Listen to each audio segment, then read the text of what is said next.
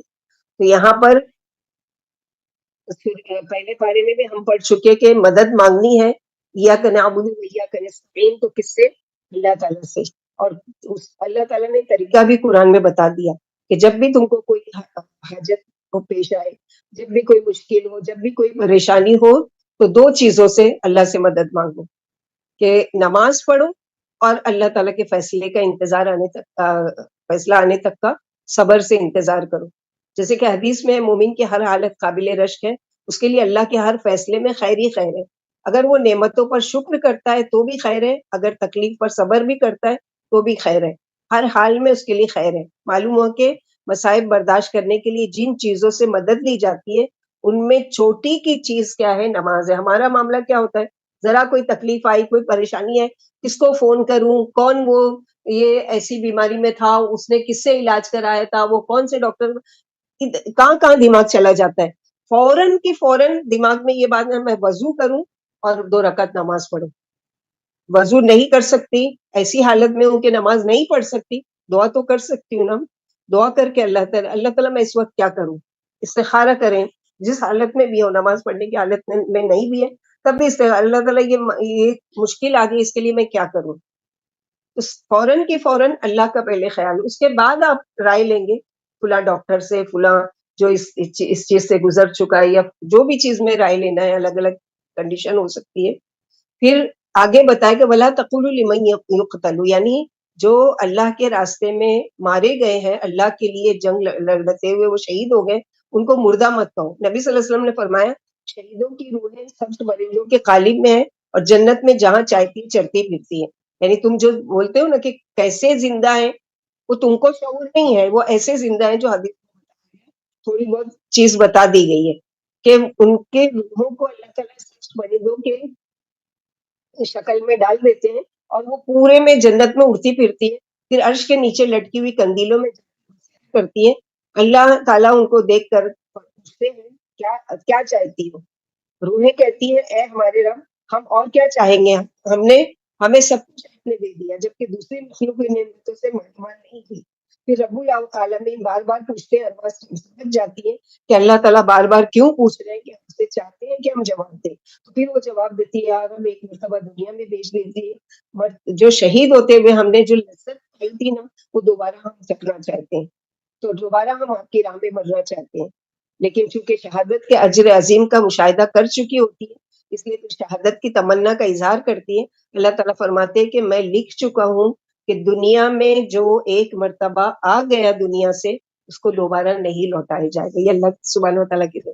اب ہم لوگ سوچیں میت کا دفن کرنے کے 40 دن تک کا روحیں آتی ہیں، اور ہر پیر اور جمعرات کو آتی ہے، اور ہر شب برات کی رات کو آتی ہیں، تو یہ سوچ لو اللہ تعالیٰ کیا کہتے ہیں، وَلَٰكِن لَا تَشْعُرُونَ، تم کو نہیں معلوم ہے، اور ہمارا قانون نہیں ہے کہ ہم لوٹائیں، وہ تو اپنے اپنے ٹھکانے پر ڈال دی گئی۔ وَلَنَبْلُوَنَّكُمْ بِشَيْءٍ مِّنَ الْخَوْفِ وَالْجُوعِ وَنَقْصٍ مِّنَ الْأَمْوَالِ وَالثَّمَرَاتِ وَبَشِّرِ الصَّابِرِينَ الَّذِينَ إِذَا أَصَابَتْهُمْ مُصِيبَةٌ قَالُوا إِنَّا لِلَّهِ وَإِنَّا إِلَيْهِ رَاجِعُونَ أُولَٰئِكَ عَلَيْهِمْ صَلَوَاتٌ مِّن رَّبِّهِمْ وَرَحْمَةٌ وَأُولَٰئِكَ هُمُ الْمُهْتَدُونَ۔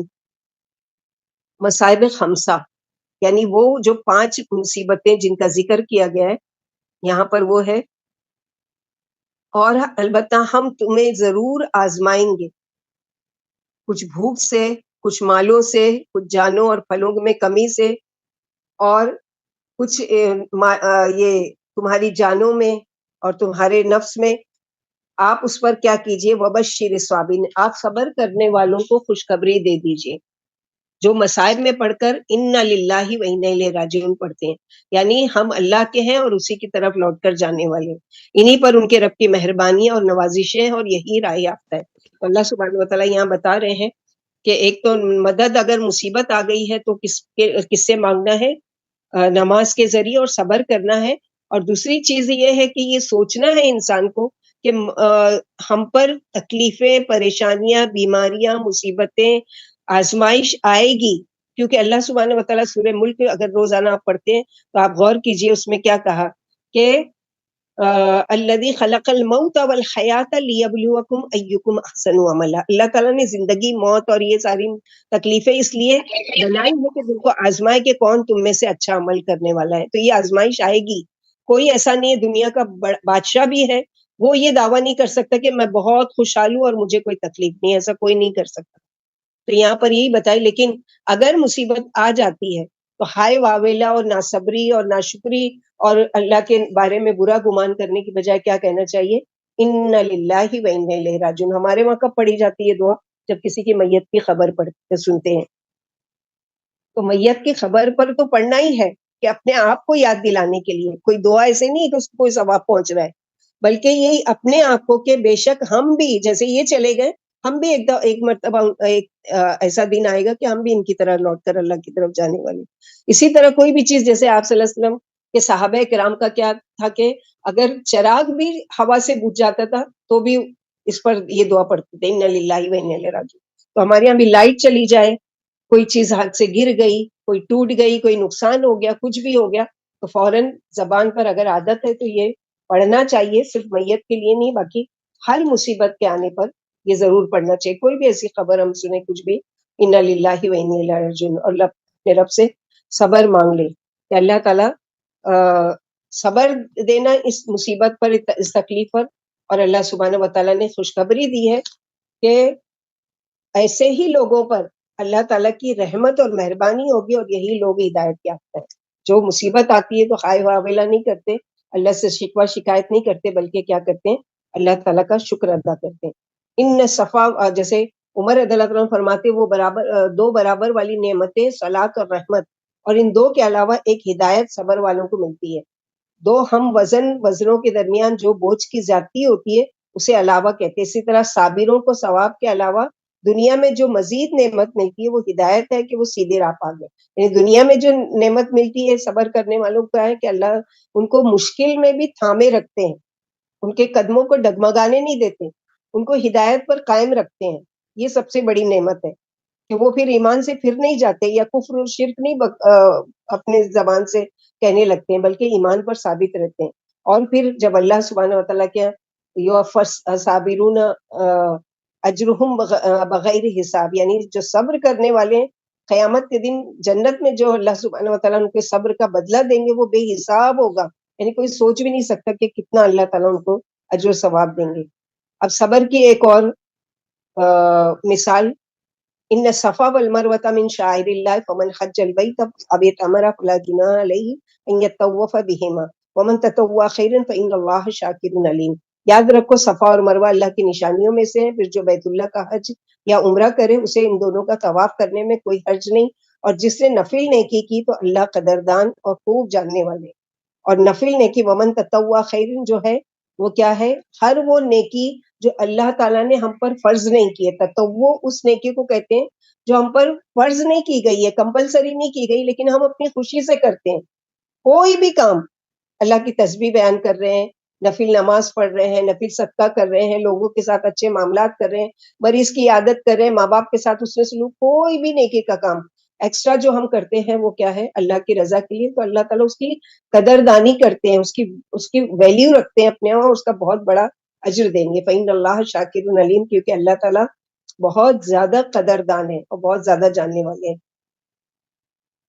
جیسے کہ حاجرہ رضی اللہ عنہ کی بہترین مثال صبر کی، کس طرح سے اکیلی انہوں نے یعنی صفا اور مروہ پر دوڑ لگائی پانی کے لیے، اپنے بچے کے لیے پیاس سے تڑپتے ہوئے دیکھ کر. سب کو یہ چیز معلوم ہے. تو اس صبر کی مثال اللہ تعالیٰ نے اس کا بہترین بدلہ دنیا میں دیا کہ آج صحیح کرتے ہوئے بھی یہ آیت وہاں لکھی ہوئی ہوتی ہے، اور صحیح کرتے ہوئے پڑھنا بھی سنت ہے کہ یاد آتی ہے وہ صفا مروہ کی پہاڑی دیکھ کر کے یہ حاجرہ رضی اللہ عنہ کی زبردست صبر کی ایک نشانی ہے کہ اگر وہ صبر نہیں کر پاتی تو ابراہیم علیہ السلام کو کہتی ہیں کہ کیوں ہم کو چھوڑ کر اکیلے جا رہے ہو، ہم نہیں رکیں گے یہاں پر، میں کس کے سہارے رہوں گی. لیکن کیا جواب دیتی ہے؟ کیا آپ ہم کو اللہ کے حوالے کر کے جاتے ہیں؟ تو پھر یاد رکھیے کہ اللہ ہم کو ضائع نہیں کریں گے.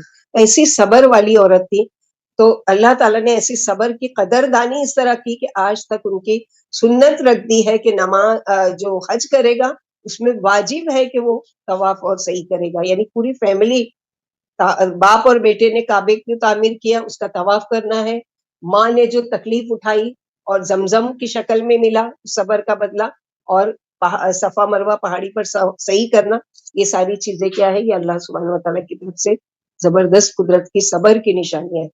ان الذين يكتمون ما انزلنا من البينات والهدى من بعد ما بيناه للناس في الكتاب اولئك يلعنهم الله ويلعنهم اللاعنون الا الذين تابوا واصلحوا وبينوا فاولئك اتوب عليهم وانا التواب الرحيم ان الذين كفروا وماتوا وهم كفار اولئك عليهم لعنة الله والملائكة والمخلدين فيها جو ہماری اتاری ہوئی صاف صاف دلیلوں کو اور ہدایت کو چھپاتے ہیں جب کہ ہم لوگوں کے لیے بیان کر چکے ہیں، تو ان پر اللہ کی لعنت اور لعنت کرنے والوں کی بھی لعنت ہے۔ مگر جنہوں نے توبہ کر لی اور اصلاح کر لی اور اپنی غلطی لوگوں کے سامنے بیان بھی کر دی تو میں ان کی توبہ قبول کرنے والا ہوں۔ اور جو کافر اور کفر پر ہی مر گئے ان پر اللہ کی، فرشتوں کی اور تمام لوگوں کی لعنت، یہ لعنت میں ہمیشہ رہیں گے، نہ ان کے عذاب میں تخفیف ہوگی نہ مہلت دی جائے گی۔ جیسے کہ ایک صحیح حدیث میں ہے، ابو ہریرہ رضی اللہ عنہ کا بیان ہے، اگر ان الذین یکتمون نازل نہ ہوتی تو میں کسی سے کوئی بھی حدیث بیان نہیں کرتا، حالانکہ عائشہ رضی اللہ عنہ سے بھی زیادہ ابو ہریرہ رضی اللہ عنہ کی حدیث موجود ہے، لیکن اس کے باوجود بھی وہ اتنا ڈر رہے ہیں کہ کہتے ہیں کہ اگر یہ آیت نہیں اترتی تو میں کسی کو کچھ بھی نہیں بتاتا، کہ کہیں اگر کوئی بات ایسی پہنچ جائے جو اللہ تعالیٰ کو ناراض کرے تو کہیں میری پکڑ نہ ہو اللہ کے وہاں۔ تو اللہ تعالیٰ یہی فرما رہے، پھر کفر پر مرنے والا، شرک پر مرنے والا اگر وہ توبہ کے بغیر مر جاتا ہے تو یاد رکھیں اس پر اس کی اول تو موت کے وقت اگر وہ فرشتوں کو دیکھنے کے بعد توبہ کرے تو توبہ قبول نہیں ہوگی، اور لعنت برسے گی اس پر، اللہ کی، اس کے فرشتوں کی اور تمام دنیا کی، قیامت تک لعنت اس پر، اور وہ جہنم میں جھونک دیا جائے گا۔ اللہم لا تجعلنا منہم، اللہم اغفر لنا من عذابک۔ وَإِلَٰهُكُمْ إِلَٰهٌ وَاحِدٌ لَا إِلَٰهَ إِلَّا هُوَ الرَّحْمَٰنُ الرَّحِيمُ، تمہارا معبود ایک ہی معبود ہے، اس کے سوا کوئی حقدار عبادت نہیں، وہ بڑے مہربان اور انتہائی رحم کرنے والے ہیں۔ یہ اسم اعظم ہے، یعنی اللہ تعالیٰ کا بہترین نام ہے جس کو وسیلہ بنا کر اللہ سے دعا کرنا چاہیے، اللہ تعالیٰ دعا قبول کرتے ہیں، جیسے کہ نبی صلی اللہ علیہ وسلم نے فرمایا کہ اسم اعظم بعض روایت میں 4 آیتوں میں، بعض میں 2 ہے کہ وَإِلَٰهُكُمْ إِلَٰهٌ وَاحِدٌ اور اللہ لا الہ الا هو الحی القیوم، یعنی اس کو پڑھ کر جو بھی اللہ تعالیٰ سے جو دعا مانگتا ہے اللہ تعالیٰ اس کی دعا کو قبول کرتے ہیں۔ تو شرک کے بعد کہ شرک کی حالت میں جو مر گیا اس کی معافی بھی نہیں ہے، اس پر لعنت ہے اللہ کی، فرشتوں کی، لوگوں کی، اسی لیے اللہ تعالیٰ نے اس کے فوراً بعد یہ آیت لا کر اپنی پہچان بتائی کہ تمہارا معبود تو ایک ہی ہے اور کوئی اس کے سوا ہو بھی نہیں سکتا، وہی رحمان ہے، وہی رحیم ہے۔ ان فی خلق السماوات والارض واختلاف اللیل والنہار والفلک التي تجری فی البحر بما ينفع الناس وما انزل الله من السماء من ماء واحیا به الارض بعد موتها وبث فيها من كل دابة وتصریف الرياح والسحاب المسخر بین السماء والارض لآیات لقوم یعقلون، آسمان و زمین کے پیدا کرنے میں، دن رات کے آنے جانے میں، لوگوں کے فائدے کی چیزیں لے کر سمندر میں، جہازوں کے چلنے میں، اللہ کے آسمان سے اتارے ہوئے پانی میں، پھر اس سے زمین کو اس کے مرنے کے بعد زندہ کرنے میں، اس میں ہر قسم کے جانور پھیلا دینے میں، ہواؤں کے بدل دینے میں، اور فضا میں تابے دار بادل کے ادھر ادھر چھا جانے میں عقل والوں کے لیے بڑی بڑی نشانی ہے۔ یعنی اگر اللہ تعالیٰ نے اپنی پہچان کرائی کہ میں ہی معبود ہوں، میرے سوا کوئی معبود نہیں ہے، تو یہ ساری نشانیاں بتا رہے ہیں کہ آسمانوں اور زمین کی پیدائش ہے، رات آ رہی ہے، دن جا رہا ہے، دن آ رہا ہے، رات آ رہی ہے، ایک پتھر کا ایک ہلکی سی لکڑی بھی تم سمندر میں ڈالتے ہو یا کوئی چیز تو وہ فوراً پانی کے اندر چلی جاتی ہے۔ تم کو نہیں لگتا ہے کہ یہ بڑی بڑے سمندر میں جو جہاز چل رہے ہیں، کارگو شپ ہے اور ویسے بھی ہے، کس نے ان کو تھاما ہوا ہے؟ جیسے سورہ ملک میں اللہ تعالیٰ فرماتے ہیں مَن یمسکہن الا الرحمن، کہ پرندے جو بغیر کسی سہارے کے کوئی ان کے کوئی دھاگے سے بندھے ہوئے نہیں کہ اس میں اڑ رہے ہیں، کہ کس نے ان کو تھاما ہوا ہے کہ وہ اگر اللہ نہ تھامے تو گر پڑے یا آسمان گر پڑے۔ تو اللہ تعالیٰ اپنی پہچان ساری چیزوں میں، ہر جاندار کو جو زمین میں پیدا کیا اس کو کس نے پیدا کیا؟ اللہ کے سوا۔ وَمِنَ النَّاسِ مَن يَتَّخِذُ مِن دُونِ اللَّهِ أَنْدَادًا يُحِبُّونَهُم كَحُبِّ اللَّهِ وَالَّذِينَ آمنوا أشد حبا لله ولو يرى الذين ظلموا إذ يرون العذاب أن القوة لله جميعا وأن الله شديد العذاب إذ تبرأ الذين اتبعوا من الذين اتبعوا ورأوا العذاب وتقطعت بهم الأسباب وقال الذين اتبعوا لو أن لنا كرة فنتبرأ منهم كما تبرؤوا منا كذلك يريهم الله أعمالهم حسرات عليهم وما هم بخارجين من النار. اور بعض لوگ ایسے بھی ہیں جو بتوں کو اللہ کا شریک بنا کر ان سے ایسی محبت کرتے ہیں جیسے اللہ سے کی جانی چاہیے. اور ایمان والوں کو اللہ سے بہت ہی محبت ہوتی ہے. کاش یہ ظالم جان جاتے جب یہ اللہ کا عذاب دیکھیں گے تو جان جائیں گے کہ تمام قوت اللہ ہی کے لیے، بس اللہ کے ہی بس میں، اور اللہ سخت عذاب والے ہیں.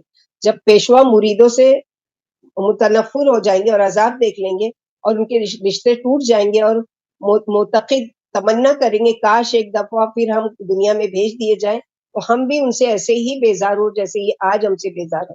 اسی طرح اللہ ان کے عملوں کو ان کے پر حسرتیں بنا کر دکھائیں گے اور وہ آگ سے نکلنے والے نہیں.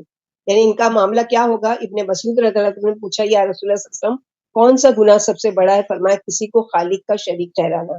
پھر فرمایا کہ ایمان والوں کو اللہ سے بے حد محبت ہوتی ہے. یعنی مومن محبت و عصبت اور معرفت اور توحید میں اللہ کے ساتھ کوئی چیز شریک نہیں کرتا. یعنی اگر اس کو محبت کی بات کی جائے تو سب سے زیادہ وہ اللہ سے محبت کرتا ہے. ڈر اگر ڈرنے کے لیے کیا جائے تو سب سے زیادہ اللہ سے ڈرتا ہے. تو والذین آمنوا اشد حبا للہ. لیکن قیامت کا منظر کھینچا گیا ہے کہ آج جو دنیا میں کسی پیر کی، کسی ولی کی، کسی بزرگ کی، کسی اولیاء کی، جس کی بھی پیروی کرتے ہیں، قیامت کے دن کیا ہے؟ وہ سب ایک دوسرے سے بیزار ہوں گے. لیڈر اور جو اولیاء اللہ، یہ جو بھی پیر جن کو مانا کرتے تھے، جن کی غلط باتوں کو فالو کیا کرتے تھے، کل کو وہ ان سے بیزار ہوں گے اور جو فالوور تھے وہ ان سے بیزار ہو جائیں گے کہ ہم تو چاہتے ہیں کہ اللہ ایک دفعہ دنیا میں بھیجے کہ ہم ان کا انکار کر کے آئیں. یا ایھا الناس کلوا مما فی الارض حلالا طیبا ولا تتبعوا خطوات الشیطان انہ لکم عدو مبین انما یأمرکم بالسوء والفحشاء وان تقولوا علی اللہ ما لا تعلمون. لوگوں زمین کی تمام چیزیں کھاؤ اور پیو اور شیطانوں کے قدموں کی پیروی نہ کرو. یقین مانو شیطان تمہارا کھلا دشمن ہے. وہ تمہیں محض برائی اور بے حیائی کا حکم کرتا ہے اور اس کا بھی کہ تم اللہ پر وہ بات کہو جس سے تم خود بھی بے خبر ہو. جیسے کہ ایک حدیث قدسی میں اللہ سبحانہ وتعالیٰ نے فرمایا میں نے اپنے بندوں کو جو مال دیا وہ ان کے لیے حلال کر دیا ہے. یعنی جیسا چاہے وہ کرے، بس اس میں اسراف نہ کرے یا غلط جگہ پر استعمال نہ کرے. اور میں نے اپنے بندوں کو توحید پر پیدا کیا، پھر شیطان ان کے پاس آ کر انہیں ان کے دین سے دور ہٹا دیتا ہے اور میری حلال کردہ چیزیں ان پر حرام کر دیتا ہے. یعنی ساری ہی چیزیں اللہ تعالیٰ نے حلال کی ہے زمین کی، سوائے چند چیزوں کے جن کا یا تو قرآن میں ذکر کر دیا گیا یا نبی صلی اللہ علیہ وسلم کے ذریعے. ابن عباس رضی اللہ عنہ فرماتے میں نے نبی صلی اللہ علیہ وسلم کے سامنے یہ آیت پڑھی. سعد بن ابی وقاص کھڑے ہو کر عرض کرتے یا رسول اللہ سے دعا فرمائے کہ اللہ مجھے مستجاب الدعوات بنا دے. فرمایا سعد پاکیزہ روزی کھاؤ، مستجاب الدعوات بن جاؤ گے. اس کی قسم جس کے ہاتھ میں میری جان ہے، ایک حرام لقمے سے جسے انسان اپنے پیٹ میں ڈالتا ہے 40 دن تک اس کی نماز نہیں قبول ہوتی، اور جس کا گوشت و پوشت حرام اور سود سے پیدا ہوا ہو اس کی حقدار آگ ہی ہے. یعنی ایک انسان لمبا سفر کر کے جاتا ہے حج کے سفر پر اور دعا کرتا ہے اللہ تعالیٰ سے، تو اللہ تعالیٰ کی طرف سے اس کو واپس جواب دیا جاتا ہے کہ تیرا مال کمانا حرام، تیرا کھانا پینا حرام، تیرا سفر پر لگایا ہوا کہاں مال جو ہے وہ حرام، ساری ہی چیزیں تو حرام میں پلا ہوا ہے، تو کیسے میں تیری دعا قبول کروں؟ تو 99% اگر حلال کھا رہے ہیں اس میں ایک روپیہ بھی اگر حرام کا آ گیا تو وہ سارے 99 کو خراب کر دے گا. وَإِذَا قِيلَ لَهُمُ اتَّبِعُوا مَا أَنزَلَ اللَّهُ قَالُوا بَلْ نَتَّبِعُ مَا أَلْفَيْنَا عَلَيْهِ آبَاءَنَا أَوَلَوْ كَانَ آبَاؤُهُمْ لَا يَعْقِلُونَ شَيْئًا وَلَا يَهْتَدُونَ وَمَثَلُ الَّذِينَ كَفَرُوا كَمَثَلِ الَّذِي يَنِقُ بِمَا لَا يَسْمَعُ إِلَّا دُعَاءً وَنِدَاءً صُمٌّ بُكْمٌ عُمْيٌ فَهُمْ لَا يَعْقِلُونَ. جب ان سے کہا جاتا ہے کہ اللہ کی اتاری ہوئی کتاب کی پیروی کرو تو کہتے ہیں بلکہ ہم تو اس طریقے کی پیروی کریں گے جس پر ہم نے اپنے باپ دادا کو پایا. اگرچہ ان کے باپ دادا بے عقل اور گمراہ ہوں. کافروں کی مثال ان جانوروں کی سی ہے جو اپنے چرانے والے کی آواز ہی سنتے ہیں اور سمجھتے نہیں، یہ بہرے، گونگے اور اندھے اور بے عقل ہیں. تو یہاں ہی جو کہا جاتا ہے آج بھی ہمارے بہت سے ایسے ہیں جو شرک اور بدعت میں مبتلا، حالانکہ وہ ہیں مسلمان، ہے کلمہ گو، کلمہ پڑھنے والے، نمازیں بھی پڑھنے والے، حج بھی کرنے والے، سارے خیر کے کام کرنے والے، لیکن ساتھ ہی ان کا عقیدہ کیا ہے؟ شرکیہ ہے یا بدعت کا طریقہ ہے. یعنی بدعت وہ طریقہ جو اللہ کے نبی صلی اللہ علیہ وسلم سے ثابت نہیں ہے، وہ کام کرتے ہیں، اور پھر جب اس کو اصلاح کے لیے کہا جاتا ہے کہ آپ ایسا مت کیجیے، اللہ کے نبی صلی اللہ علیہ وسلم نے یہ کام کبھی اپنی زندگی میں نہیں کیا، صحابہ کرام نے نہیں کیا، یا یہ شرک ہے اللہ کے ساتھ، مت کیجیے، تو کیا کہتے ہیں کہ ہم تو بچپن سے اپنے باپ دادا کو یہی کرتے دیکھتے آئے، ہمارے وہاں تو ہر سال یہ ہوتا ہے، اور ہمارے سسرال میں بھی یہی چیز کا رواج ہے، ہم ان کو ناراض نہیں کر سکتے، تو اللہ کو ناراض کر سکتے، ان کو نہیں ناراض کر، تو پھر قیامت کے دن وہ تو نہیں چھڑانے آئیں گے نا. اس دن کس کے رحم و کرم پر ہوں گے؟ اللہ سبحانہ و تعالیٰ کے. وہ چاہے تو ہمیں بخش دے اور چاہے تو ہم کو عذاب دے. تو ڈر جو ہونا چاہیے، جیسے ابھی اس سے پہلے آیت پڑھی، فلا تخشوا واخشونی، لوگوں کا ڈر نہیں ہونا چاہیے اتنا جتنا اللہ کا خوف. تو کوئی بھی نافرمانی کا کام کرتے ہوئے سوچے کہ کیا میں یہ جو کر رہی ہوں یہ اس سے اللہ خوش ہوں گے یا ناراض ہوں گے. بھلے سے سارے لوگ ہی ناراض ہوتے ہیں، کوئی پرواہ نہیں، لیکن میرا رب مجھ سے ناراض نہیں ہونا چاہیے. یا ایھا الذین آمنوا کلوا من طیبات ما رزقناکم واشکروا للہ ان کنتم ایاہ تعبدون انما حرم علیکم المیتۃ والدم ولحم الخنزیر وأحل به لغیر اللہ فمن اضطر غیر باغ ولا عاد ولا اثم علیہ ان اللہ غفور رحیم. کہ ایمان والو ہماری پاکیزہ روزی میں سے کھاؤ اور پیو، اور اگر تم اللہ کی عبادت کرتے ہو تو اس کا شکر بجا لاؤ. اللہ نے تم پر مردار خون، سور کا گوشت اور غیر اللہ کے نام پر ذبح کیے ہوئے جانور حرام کر دیے ہیں. پھر جو مجبور ہو جائے اور بغاوت و زیادتی کرنے والا اس پر کوئی گناہ نہیں. یاد رکھو اللہ بڑی بخشش کرنے والے اور مہربان ہے. تو ایمان والوں کو کہا جا رہا ہے کہ پاکیزہ چیزیں کھاؤ، اور کھا کر کیا کرو؟ اللہ کا شکر ادا کرو. یعنی اللہ تعالیٰ یہ نہیں کہہ رہے کہ اچھا تم کھاؤ تو ہوٹل کی طرح اتنا اتنا بل دے دینا. آج جتنی چیزیں زمین سے اگی ہوئی تم نے کھائی، یا آسمان سے اترا ہوا پانی پیا، یا آرام دہ بستر پر سوئے، یہ ساری چیزیں کا بل پے کرنا. ہوٹل میں جاتے ہیں، کھاتے ہیں، پیتے ہیں، رہتے ہیں، تو بل دینا ہوتا ہے، اور بھاری بھاری بل دینا پڑتا ہے. اللہ تعالیٰ وہ تو نہیں چاہتے. اللہ سبحانہ و تعالیٰ کو ہم کچھ بھی نہیں دے سکتے سوائے کہ شکر اگر ہم کرتے ہیں تو وہ اللہ کی بڑائی کبریائی میں کوئی اضافہ نہیں ہونے والا، بلکہ شکر بھی ہمارے لیے. جیسے سورہ ابراہیم اللہ تعالیٰ نے فرمایا کہ وَمَن یشکر لی یشکر لنفسی، یعنی جو شکر کرتا ہے اللہ تعالیٰ کے، دراصل وہ اپنے لیے کرتا ہے، یعنی اس کو اور زیادہ بڑھا کر ملتا ہے. لئن شکرتم لازیدنکم، اگر ہم چاہتے ہیں کہ ہماری نعمتوں میں اضافہ ہو تو بہت زیادہ شکر ادا کریں. کھانے کے بعد کبھی نہیں بھولیں دعا پڑھتے ہوئے، پانی پینے کے بعد کبھی بھی الحمدللہ کہتے ہوئے نہیں بھولیں، ٹھیک آئے تو الحمدللہ کہنا نہیں بھولیں. یہ ساری چیزیں کہ الحمدللہ، زندگی ملی موت کے بعد صبح الحمدللہ، یہ ساری چیزیں ہماری زندگی میں ہونا چاہیے. بس اللہ تعالیٰ ہم سے یہی چاہتے ہیں. ان کنتم ایاہ تعبدون، تو ہم تو دعویٰ کرتے ہیں نا کہ ہم اللہ ہی کی عبادت کرتے ہیں، تو پھر شکر بھی کس کا کرنا ہے؟ اللہ تعالیٰ کا. من لم یشکر الناس لم یشکر اللہ. اس کا مطلب یہ نہیں کہ لوگوں کا شکر نہیں. اگر کوئی ہمارے ساتھ کوئی کام آ جاتا ہے، کوئی ہمارا کام کر دیتا ہے، کوئی ہمارے مدد کر دیتا ہے، کوئی کسی طرح سے بھی ہمارے کام آتا ہے، تو اس کو کیا کہنا ہے؟ جزاک اللہ خیرا کثیرا. اللہ تعالیٰ آپ کو اس کا بہترین بدلہ دے. تو لوگوں کا بھی شکر کرنا ہے اور اللہ تعالیٰ کا بھی. یا ایھا الذین، اور اس کے علاوہ انما حرم، 4 چیزیں ایسی ہیں وہ بتا دی گئی ہیں سورہ نام میں. اس کے علاوہ بھی دیکھیں گے اور کون کون سی چیزیں حرام ہیں. تو یہاں پر یہ آیت تقریباً 3 یا 4 مرتبہ قرآن میں بار بار آئے گی، سورہ مائدہ میں بھی اور اس کے علاوہ بھی جہاں پر ہم دیکھیں گے. تو کون سی چیزیں؟ نمبر 1، مردار کا گوشت نہیں کھانا ہے، بہتا ہوا جانور کا خون نہیں پینا ہے، خنزیر کا گوشت، سور کا گوشت نہیں کھانا ہے. ہم الحمدللہ کہتے ہیں یہ 3 چیزیں نہیں کھاتے. لیکن لاسٹ والی جو چیز ہے، وما احل به لغیر اللہ، ہر وہ چیز جس پر اللہ کے علاوہ کوئی کا نام لیا گیا ہو. اب سوچ لیں کہ سال بھر میں کتنی ایسی چیزیں ہم بنا کر ثواب کی نیت سے لوگوں کو کھلاتے ہیں جس پر اللہ کے علاوہ غیروں کا نام لیا جاتا ہے. کون کون سی چیزیں سب کو اچھی طریقے سے پتا ہے، کون کون سے مہینوں میں یہ کام کیا جاتا ہے. تو کرنے والے اللہ سے ڈریں، توبہ کریں کہ اللہ تعالیٰ نے ہر وہ چیز، اب چاہے بولے کوئی بات نہیں بسم اللہ کر کے کھا لو، نہیں 1000 بار بھی بسم اللہ کرو، لیکن پہلے اس چیز کو لانے کے لیے، بنانے کے لیے، پکانے کے لیے، اس کو مشہور کرنے کے لیے نام کس کا رکھ دیا گیا؟ تو جس کا نام رکھ دیا گیا وہ غیر اللہ کا ہو گیا. تو اس چیز سے ڈرنا چاہیے، خود بھی کھانے سے بچنا چاہیے اور لوگوں کو بھی کھلانے سے. نبی صلی اللہ علیہ وسلم نے فرمایا کر باقی کو قبول فرماتے ہیں. اس نے ایمان والوں کو وہی حکم دیا ہے جو انبیاء کو دیا. پھر یہ آیت پڑھ کر کہ ایک شخص طویل سفر کی حالت میں، جیسے ہم لوگ پڑھ چکے ہیں یہ حدیث کہ طویل سفر کر کے جاتا ہے، اللہ سے دعا کرتا ہے تو اس کا کھانا اور پینا حرام، تو اللہ کے اس کی دعا کبھی قبول نہیں ہوتی.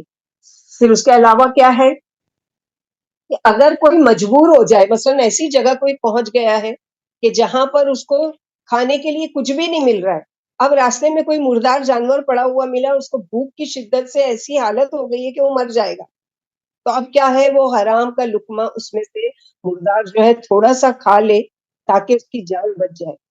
یا کوئی ایسی حرام پینے کی چیز تھی جو عام دنوں میں قطعی حرام ہے، لیکن چونکہ اس کو پیاس کی وجہ سے مر جائے گا، اب وہ اتنا اس میں لے سکتا ہے کہ اتنی دیر کہ بس اس کی جان بچ جائے، آگے جا کے وہ تلاش کرے.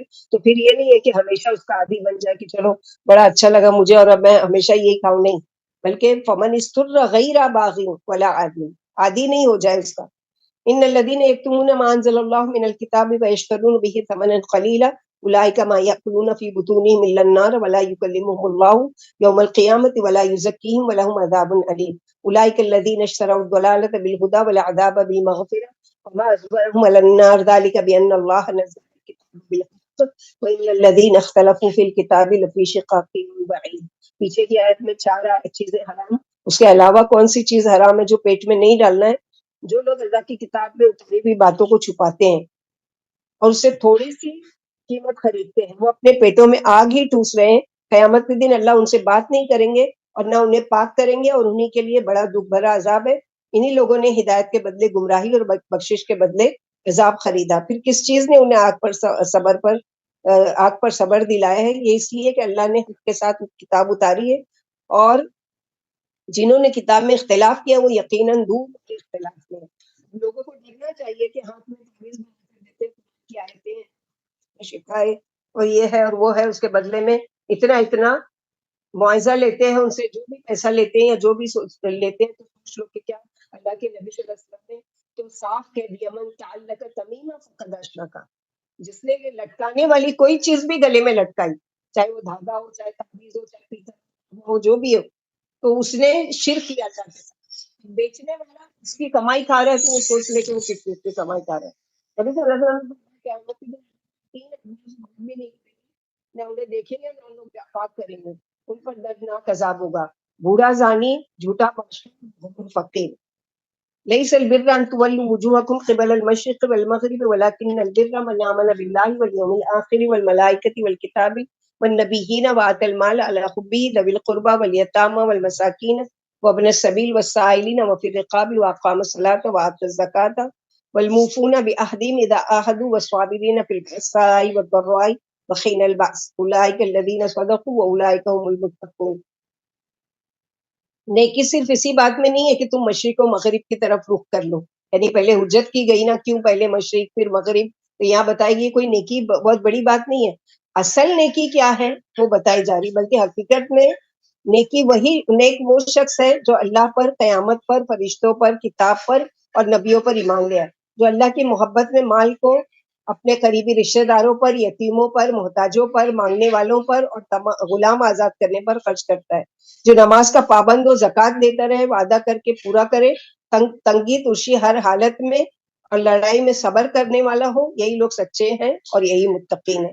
یعنی پہلے جیسے ہم نے سورہ بقرہ کی شروع ہوئی تھی الف لام میم سے متقین تک پڑھا تھا کہ وہاں ایک الگ کوالٹی تھی متقین کی، پلس اب یہ کہ جو اللہ پر، یوم آخرت پر، یہ ساری چیزوں پر ایمان لانے کے علاوہ سارے حقوق جو اس کے آس پاس ہیں ان کا حق ادا کرتے ہوئے اللہ کی عبادت کا حق ادا کرے گا، نماز و زکوٰۃ دے گا، وعدے کو پورا کرے گا، مصیبت تکلیف پر صبر کرے گا. دراصل یہی ہے. ابو ذر رضی اللہ تعالیٰ عنہ کہتے ہیں میں نے نبی صلی اللہ علیہ وسلم سے ایمان کے بارے میں پوچھا، آپ نے مجھے یہ آیت پڑھ کر سنائی کہ ایمان دراصل یہ ہے. پھر پوچھا، پھر یہی آیت سنائی، پھر پوچھا جب تمہارا دل نیکی پسند کرے اور برائی نہ پسند ہو، یعنی اور بتائیے یا رسول اللہ کہ ایمان کیا ہے. یعنی یہ آیتیں تو سمجھ لیے کہ یہ کرنا ہے ایمان والوں کو، اور کیا ہے؟ تو آپ صلی اللہ علیہ وسلم نے کیا فرمایا کہ اس کا وہ چاہتے ہو، یعنی کوئی اس کا چیک کرنا چاہتے ہو ایمان کو، تو یاد رکھو، دیکھو اگر نیکی کر کے تمہارا دل خوش ہوتا ہے اور گناہ کر کے تمہارے دل میں کھٹکتا ہے تو سمجھو تمہارا ایمان ہے. نبی صلی اللہ علیہ وسلم نے جیسے فرمایا کہ مسکین وہ نہیں ہے جو گھر گھر مانگنے والا ہو، بلکہ مسکین اس کو کہتے ہیں. سورہ توبہ میں ہم اس کی ڈیٹیل پڑھیں گے کہ جو مانگتے تو نہیں پھرتا ہے، لیکن اس کو یعنی اس کے حالات سے دیکھ کے آپ سمجھ لیتے ہو کماتا تو ہے لیکن اپنی ضروریات کو پوری نہیں کرتا. ابھی مہینہ جو آتا ہے زکوٰۃ کا، اس میں ایسے ہی لوگوں کو ڈھونڈ ڈھونڈ کر قریبی رشتہ داروں کو، اس کے علاوہ پھر ایسے جاننے والوں کو جو کسی کے آگے ہاتھ نہیں پھیلاتے.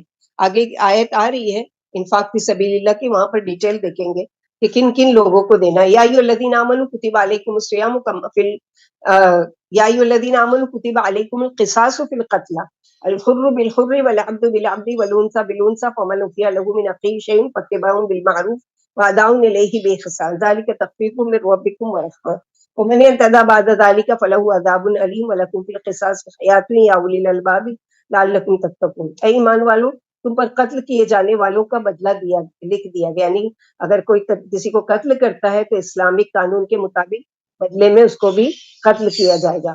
اور قتل کس کو کیا جائے گا؟ آزاد کے بدلے کسی آزاد نے کسی آزاد کو قتل کیا ہے. غلام نے قتل کیا تو غلام ہی کو مارا جائے گا. کسی عورت نے اگر کسی عورت کا قتل کیا تو بدلے میں وہ عورت ہی ماری جائے گی. جس سے اس کے بھائی کی طرف سے کچھ معافی مل جائے تو بھلائی سے پیچھے لگنا اور آسانی سے دیت دینا چاہیے. یہ تمہارے رب کی طرف سے تخفیف و رحمت ہے. پھر جس نے اس کے بعد زیادتی کی اس کے لیے دردناک عذاب ہے.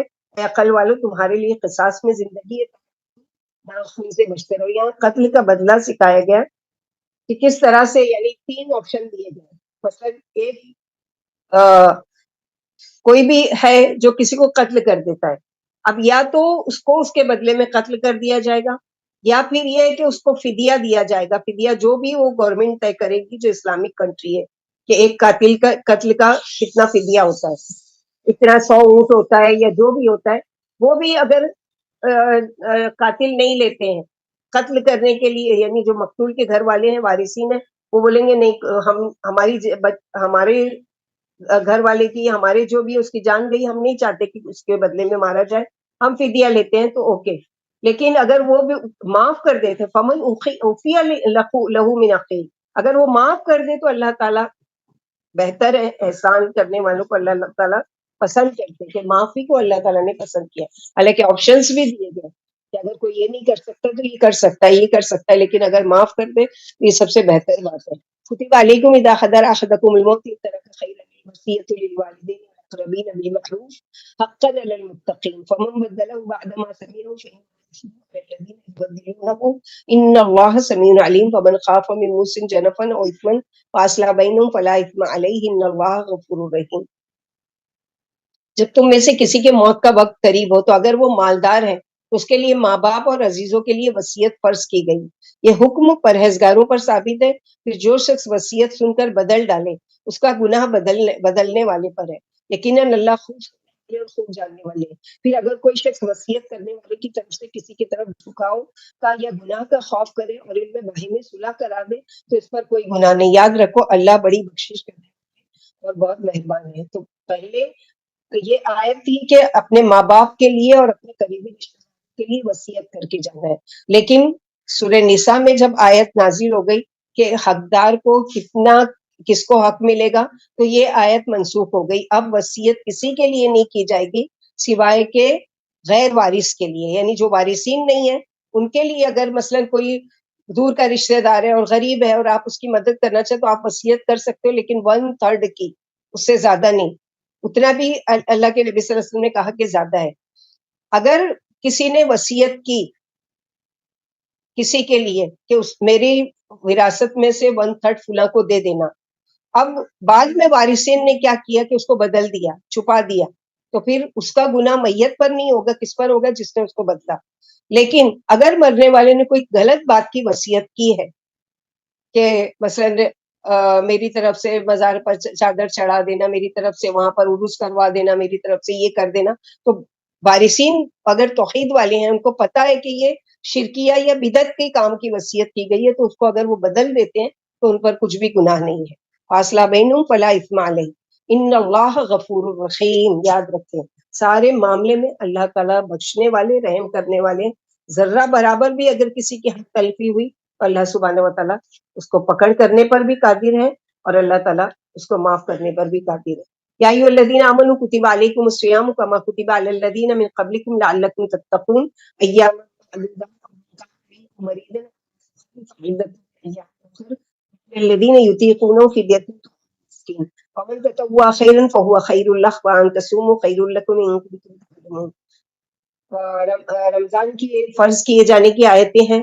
انشاءاللہ باذن اللہ صحیح وقت پر چاند نکلا تو اگلے ٹیوزڈے سے ہم پہلا روزہ رکھیں گے انشاءاللہ. اللہم بلغنا رمضان ما ایمانا و احتسابا وما صحت عافیہ یا رب العالمین. اے ایمان والو، پہلے لوگوں کی طرح تم پر بھی چند دنوں کے روزے فرض کیے گئے کہ تمہیں گناہوں سے بچنے کی عادت ہو جائے. پھر تم میں سے جو بیمار ہو یا سفر میں تو دوسرے دنوں میں تعداد پوری کر لے، اور جن میں روزوں کی طاقت نہیں وہ ہر روز کے بدلے ایک محتاج کو کھانا کھلا دے.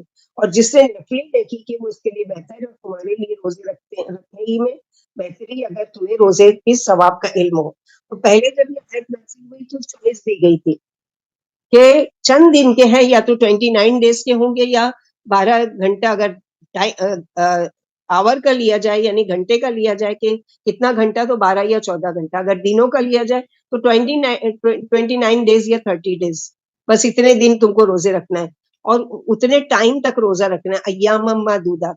لیکن چھوٹ کس کو ہے؟ کوئی مریض ہے، کوئی سفر میں ہے، کوئی حیض میں ہے، کوئی نفاس میں ہے، کوئی ایسی بیماری میں مبتلا ہے کہ اس کا آگے یعنی وہ نہیں ہونے کا ہے، تو اس کے لیے بدلے میں کیا کیا جائے؟ فدیہ دے دیا جائے. اور اس کے علاوہ کیا تھا کہ اگر تم میں سے کوئی طاقت رکھتا ہے تو روزہ رکھ لے، کوئی طاقت نہیں رکھتا ہے تو فدیہ دے دے. تو پہلے کے اس میں جب یہ نازل ہوئی تو کیا ہوا، لوگ کیا کرتے تھے؟ روزہ نہیں رکھتے تھے، بہتر سمجھتے تھے کہ ہمارے پاس ہے اور ہم کیا کریں کہ مال سے فدیہ دے دیں، وہ زیادہ آسان لگتا تھا. لیکن آگے کی آیت جو ہے وہ اس آیت کو منسوخ کر رہی ہے، جیسے ہم لوگ پڑھ چکے ہیں نا پہلے پارے میں، ما ننسخ من آیت او ننسیھا. تو یہاں پر دونوں حکم موجود ہیں، لیکن پہلی چیز منسوخ ہو گئی اور دوسری چیز موجود ہے. آیت دونوں موجود ہے لیکن حکم ایک منسوخ ہو گیا اور ایک موجود ہے. اسی طرح ماں باپ کی وصیت کے لیے منسوخ ہو گیا، کینسل ہو گیا وہ آیت یعنی وہ حکم، اور آگے سورہ نساء میں اس کے بدلے میں دوسری چیز لائی گئی. شاہ رمضان الذی انزل فیہ القرآن ھدی للناس وبینات من الھدی والفرقان فمن شہد منکم الشہر فلیصمہ ومن کان مریضا او علی سفر فعدۃ من ایام اخر یرید اللہ وَلِتُكْمِلُوا الْعِدَّةَ وَلِتُكَبِّرُوا اللَّهَ عَلَىٰ مَا هَدَاكُمْ وَلَعَلَّكُمْ تَشْكُرُونَ. رمضان کا مہینہ وہ مہینہ ہے جس میں اتارا گیا جو لوگوں کے لیے ہدایت، اور جس میں ہدایت کی اور جھوٹ اور سچ میں پہچان کرنے کی صاف صاف روشن دلیلیں ہیں. پھر تم میں سے جو شخص اس میں غیر مسافر واجب ہے. اب یہ آیت آ کر کیا کر رہی ہے؟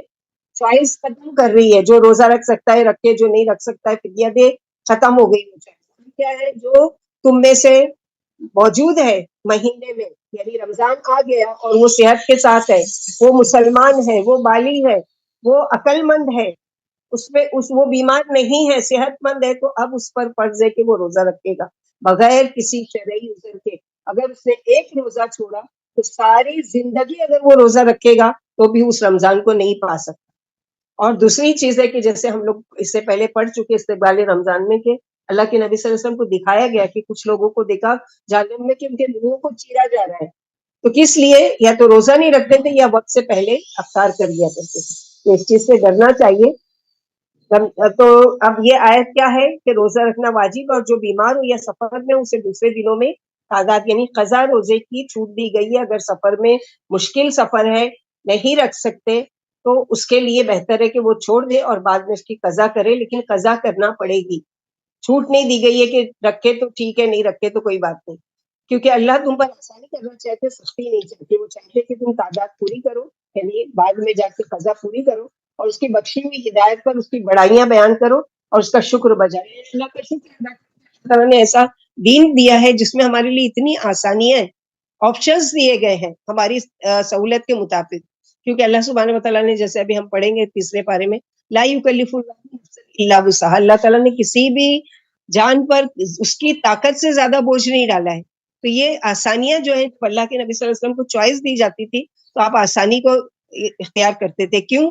اس لیے کہ اگر مشکل چیزوں کو لیتے تو آج امت پر اس پر عمل کرنا مشکل ہو جاتا. اس لیے آپ صلی اللہ علیہ وسلم کیا کرتے تھے، جب چوائس دی جاتی تھی یہ ایسا کر لو یا ویسا کر لو، تو آپ آسان چیزوں کو دیکھتے تھے. وَإِذَا سَأَلَكَ عِبَادِي عَنِّي فَإِنِّي قَرِيبٌ أُجِيبُ دَعْوَةَ الدَّاعِ إِذَا دَعَانِ فَلْيَسْتَجِيبُوا لِي وَلْيُؤْمِنُوا بِي لَعَلَّهُمْ يَرْشُدُونَ. اے نبی صلی اللہ علیہ وسلم، جب آپ سے میرے بندے میرے بارے میں پوچھیں تو میں قریب ہی ہوں، میں پکارنے والے کی پکار کو سنتا ہوں جب وہ مجھے پکارے، لہٰذا لوگوں کو مجھے سے دعائیں مانگنی چاہیے اور مجھ پر یقین رکھنا چاہیے تاکہ ہدایت پائے. تو رمضان کے بیچ میں یہ آیتوں کے لانے کا مقصد کیا ہے کہ یہ مہینہ جو ہے پورا ایک ایک منٹ دعا کی قبولیت کا مہینہ ہے. فاسٹ بھی ہے، افطار کے وقت، رات کی گھڑیوں میں، سحری کے وقت اور اذان کے بعد، یہ ساری چیزیں جیسے کہ اللہ کے رسول صلی اللہ علیہ وسلم نے فرمایا جب بندہ اپنے اللہ کے سامنے دونوں ہاتھ پھیلا کر مانگتا ہے تو اللہ اسے خالی ہاتھ پھیرنے سے شرماتے ہیں. جو مسلمان اللہ سے گناہ یا قطع رحمی کے علاوہ جو بھی دعا مانگتا ہے تو اللہ اسے ان تین چیزوں میں سے ایک چیز ضرور عطا فرماتے ہیں، یا تو اس کی دعا فوراً قبول ہو جاتی ہے، یا آخرت کے لیے ذخیرہ بنا دی جاتی ہے، یا کوئی آنے والی مصیبت ہٹا دی جاتی ہے. صحابہ بولے پھر تو ہم خوب خوب دعائیں مانگیں گے. فرمایا اللہ بھی خوب قبول کرنے والے، یعنی اللہ کے وہاں ایسا نہیں ہے کہ تم خوب مانگو گے تم کو تھوڑا ہی ملے گا، بلکہ جتنا مانگو گے اس سے کہیں زیادہ اللہ تعالیٰ دینے پر قادر ہے. نبی صلی اللہ علیہ وسلم نے فرمایا افطار کے وقت روزے دار کی دعا قبول ہوتی ہے. ابن عمر ان کی بیوی بچے افطار کے وقت خاص طور سے کثرت سے دعائیں مانگا کرتے تھے.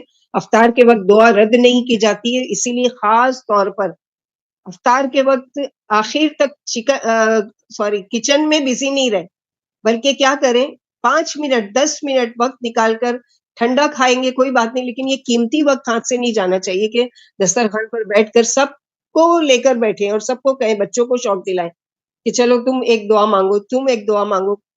جیسے کل کے ہم لیکچر میں تھے تو ایک اسکالر وہاں پر تھی تو وہ بتا رہی تھی کہ بچوں کو شوق دلانے کے لیے آپ کیا کیجیے، ایک ایک دعا لکھ کر ایک اس میں مگ میں باؤل میں کسی میں بھی رکھیے اور ان کو کہیے کہ اس میں سے ایک دعا نکالو اور پڑھو.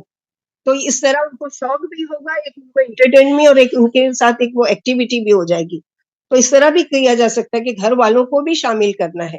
لیکن 3 آدمیوں کی دعا اللہ تعالیٰ کبھی بھی رد نہیں کرتے، یعنی گارنٹی ہے.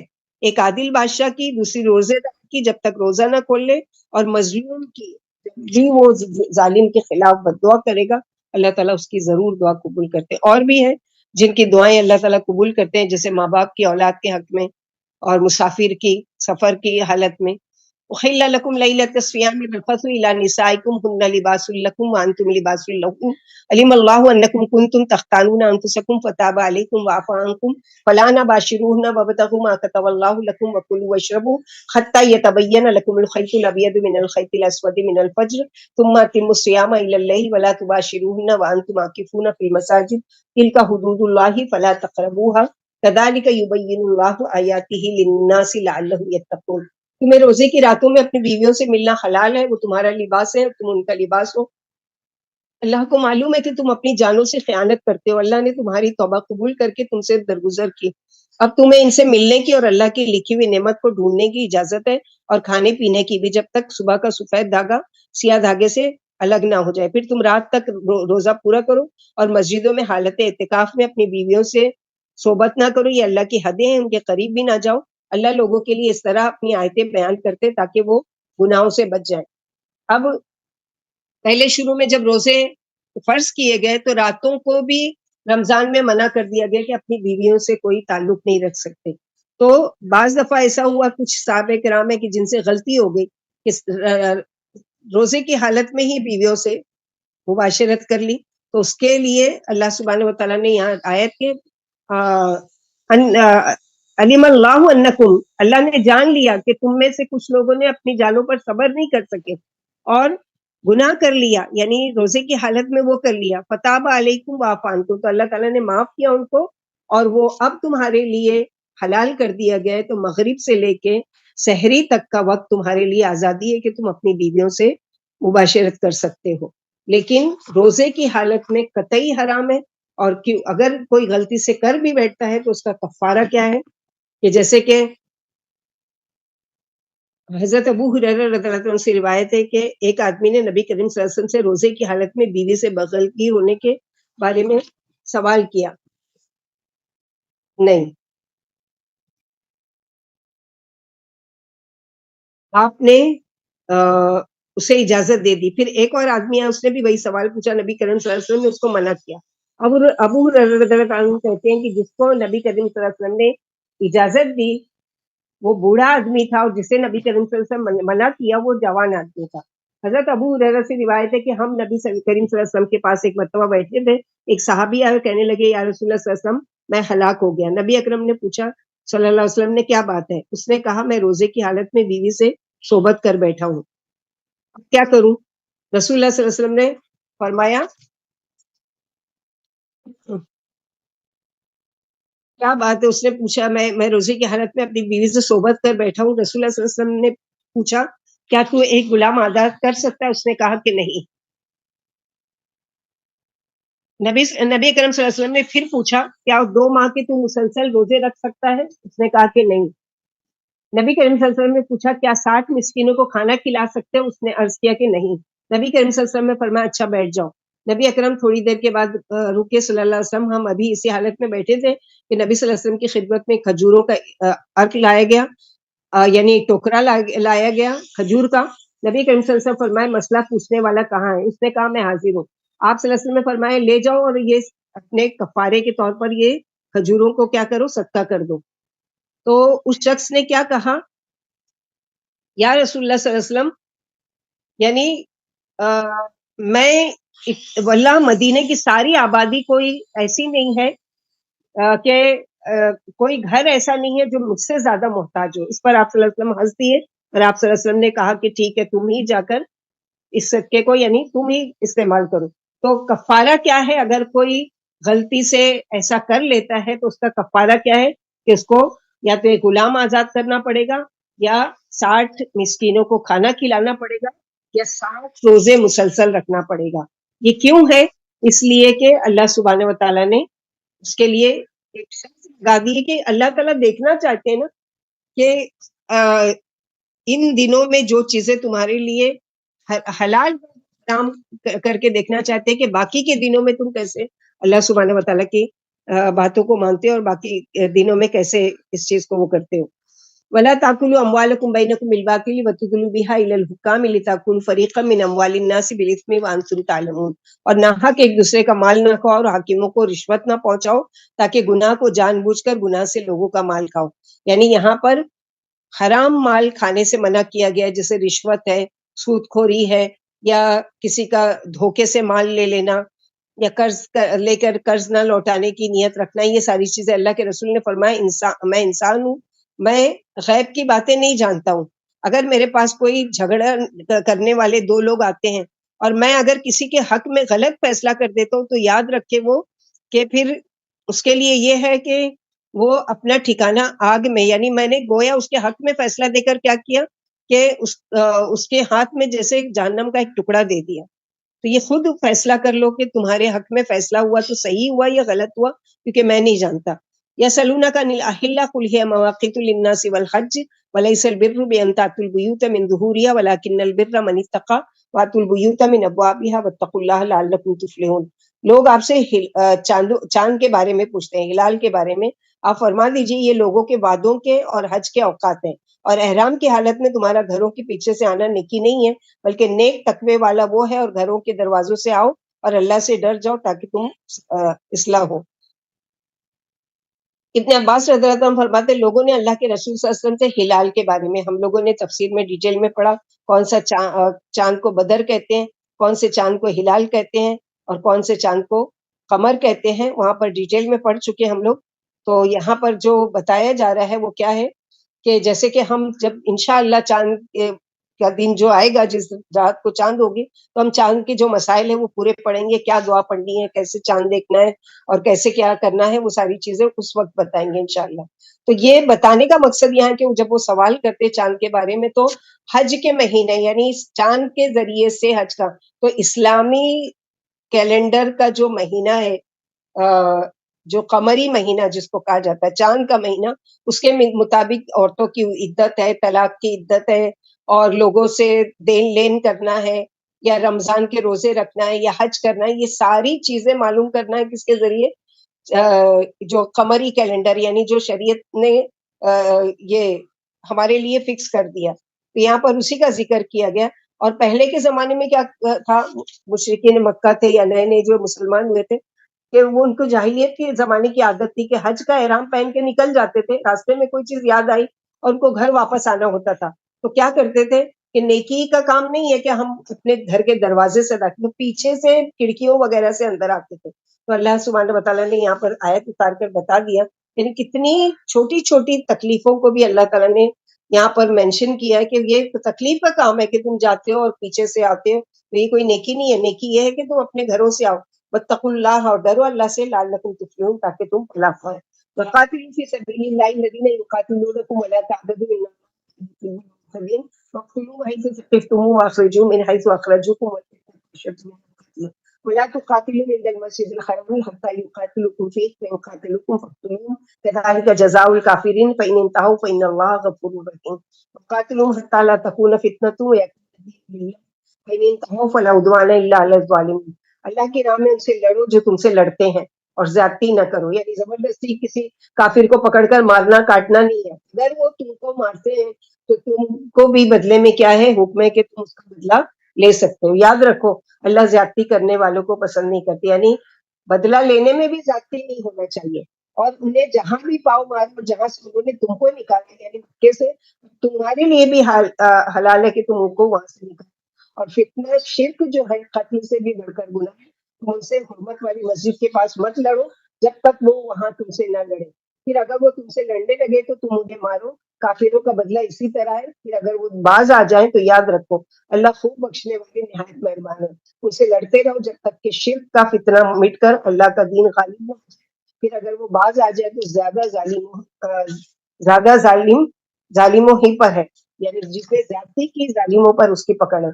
الشہر الحرام و بشار الحرام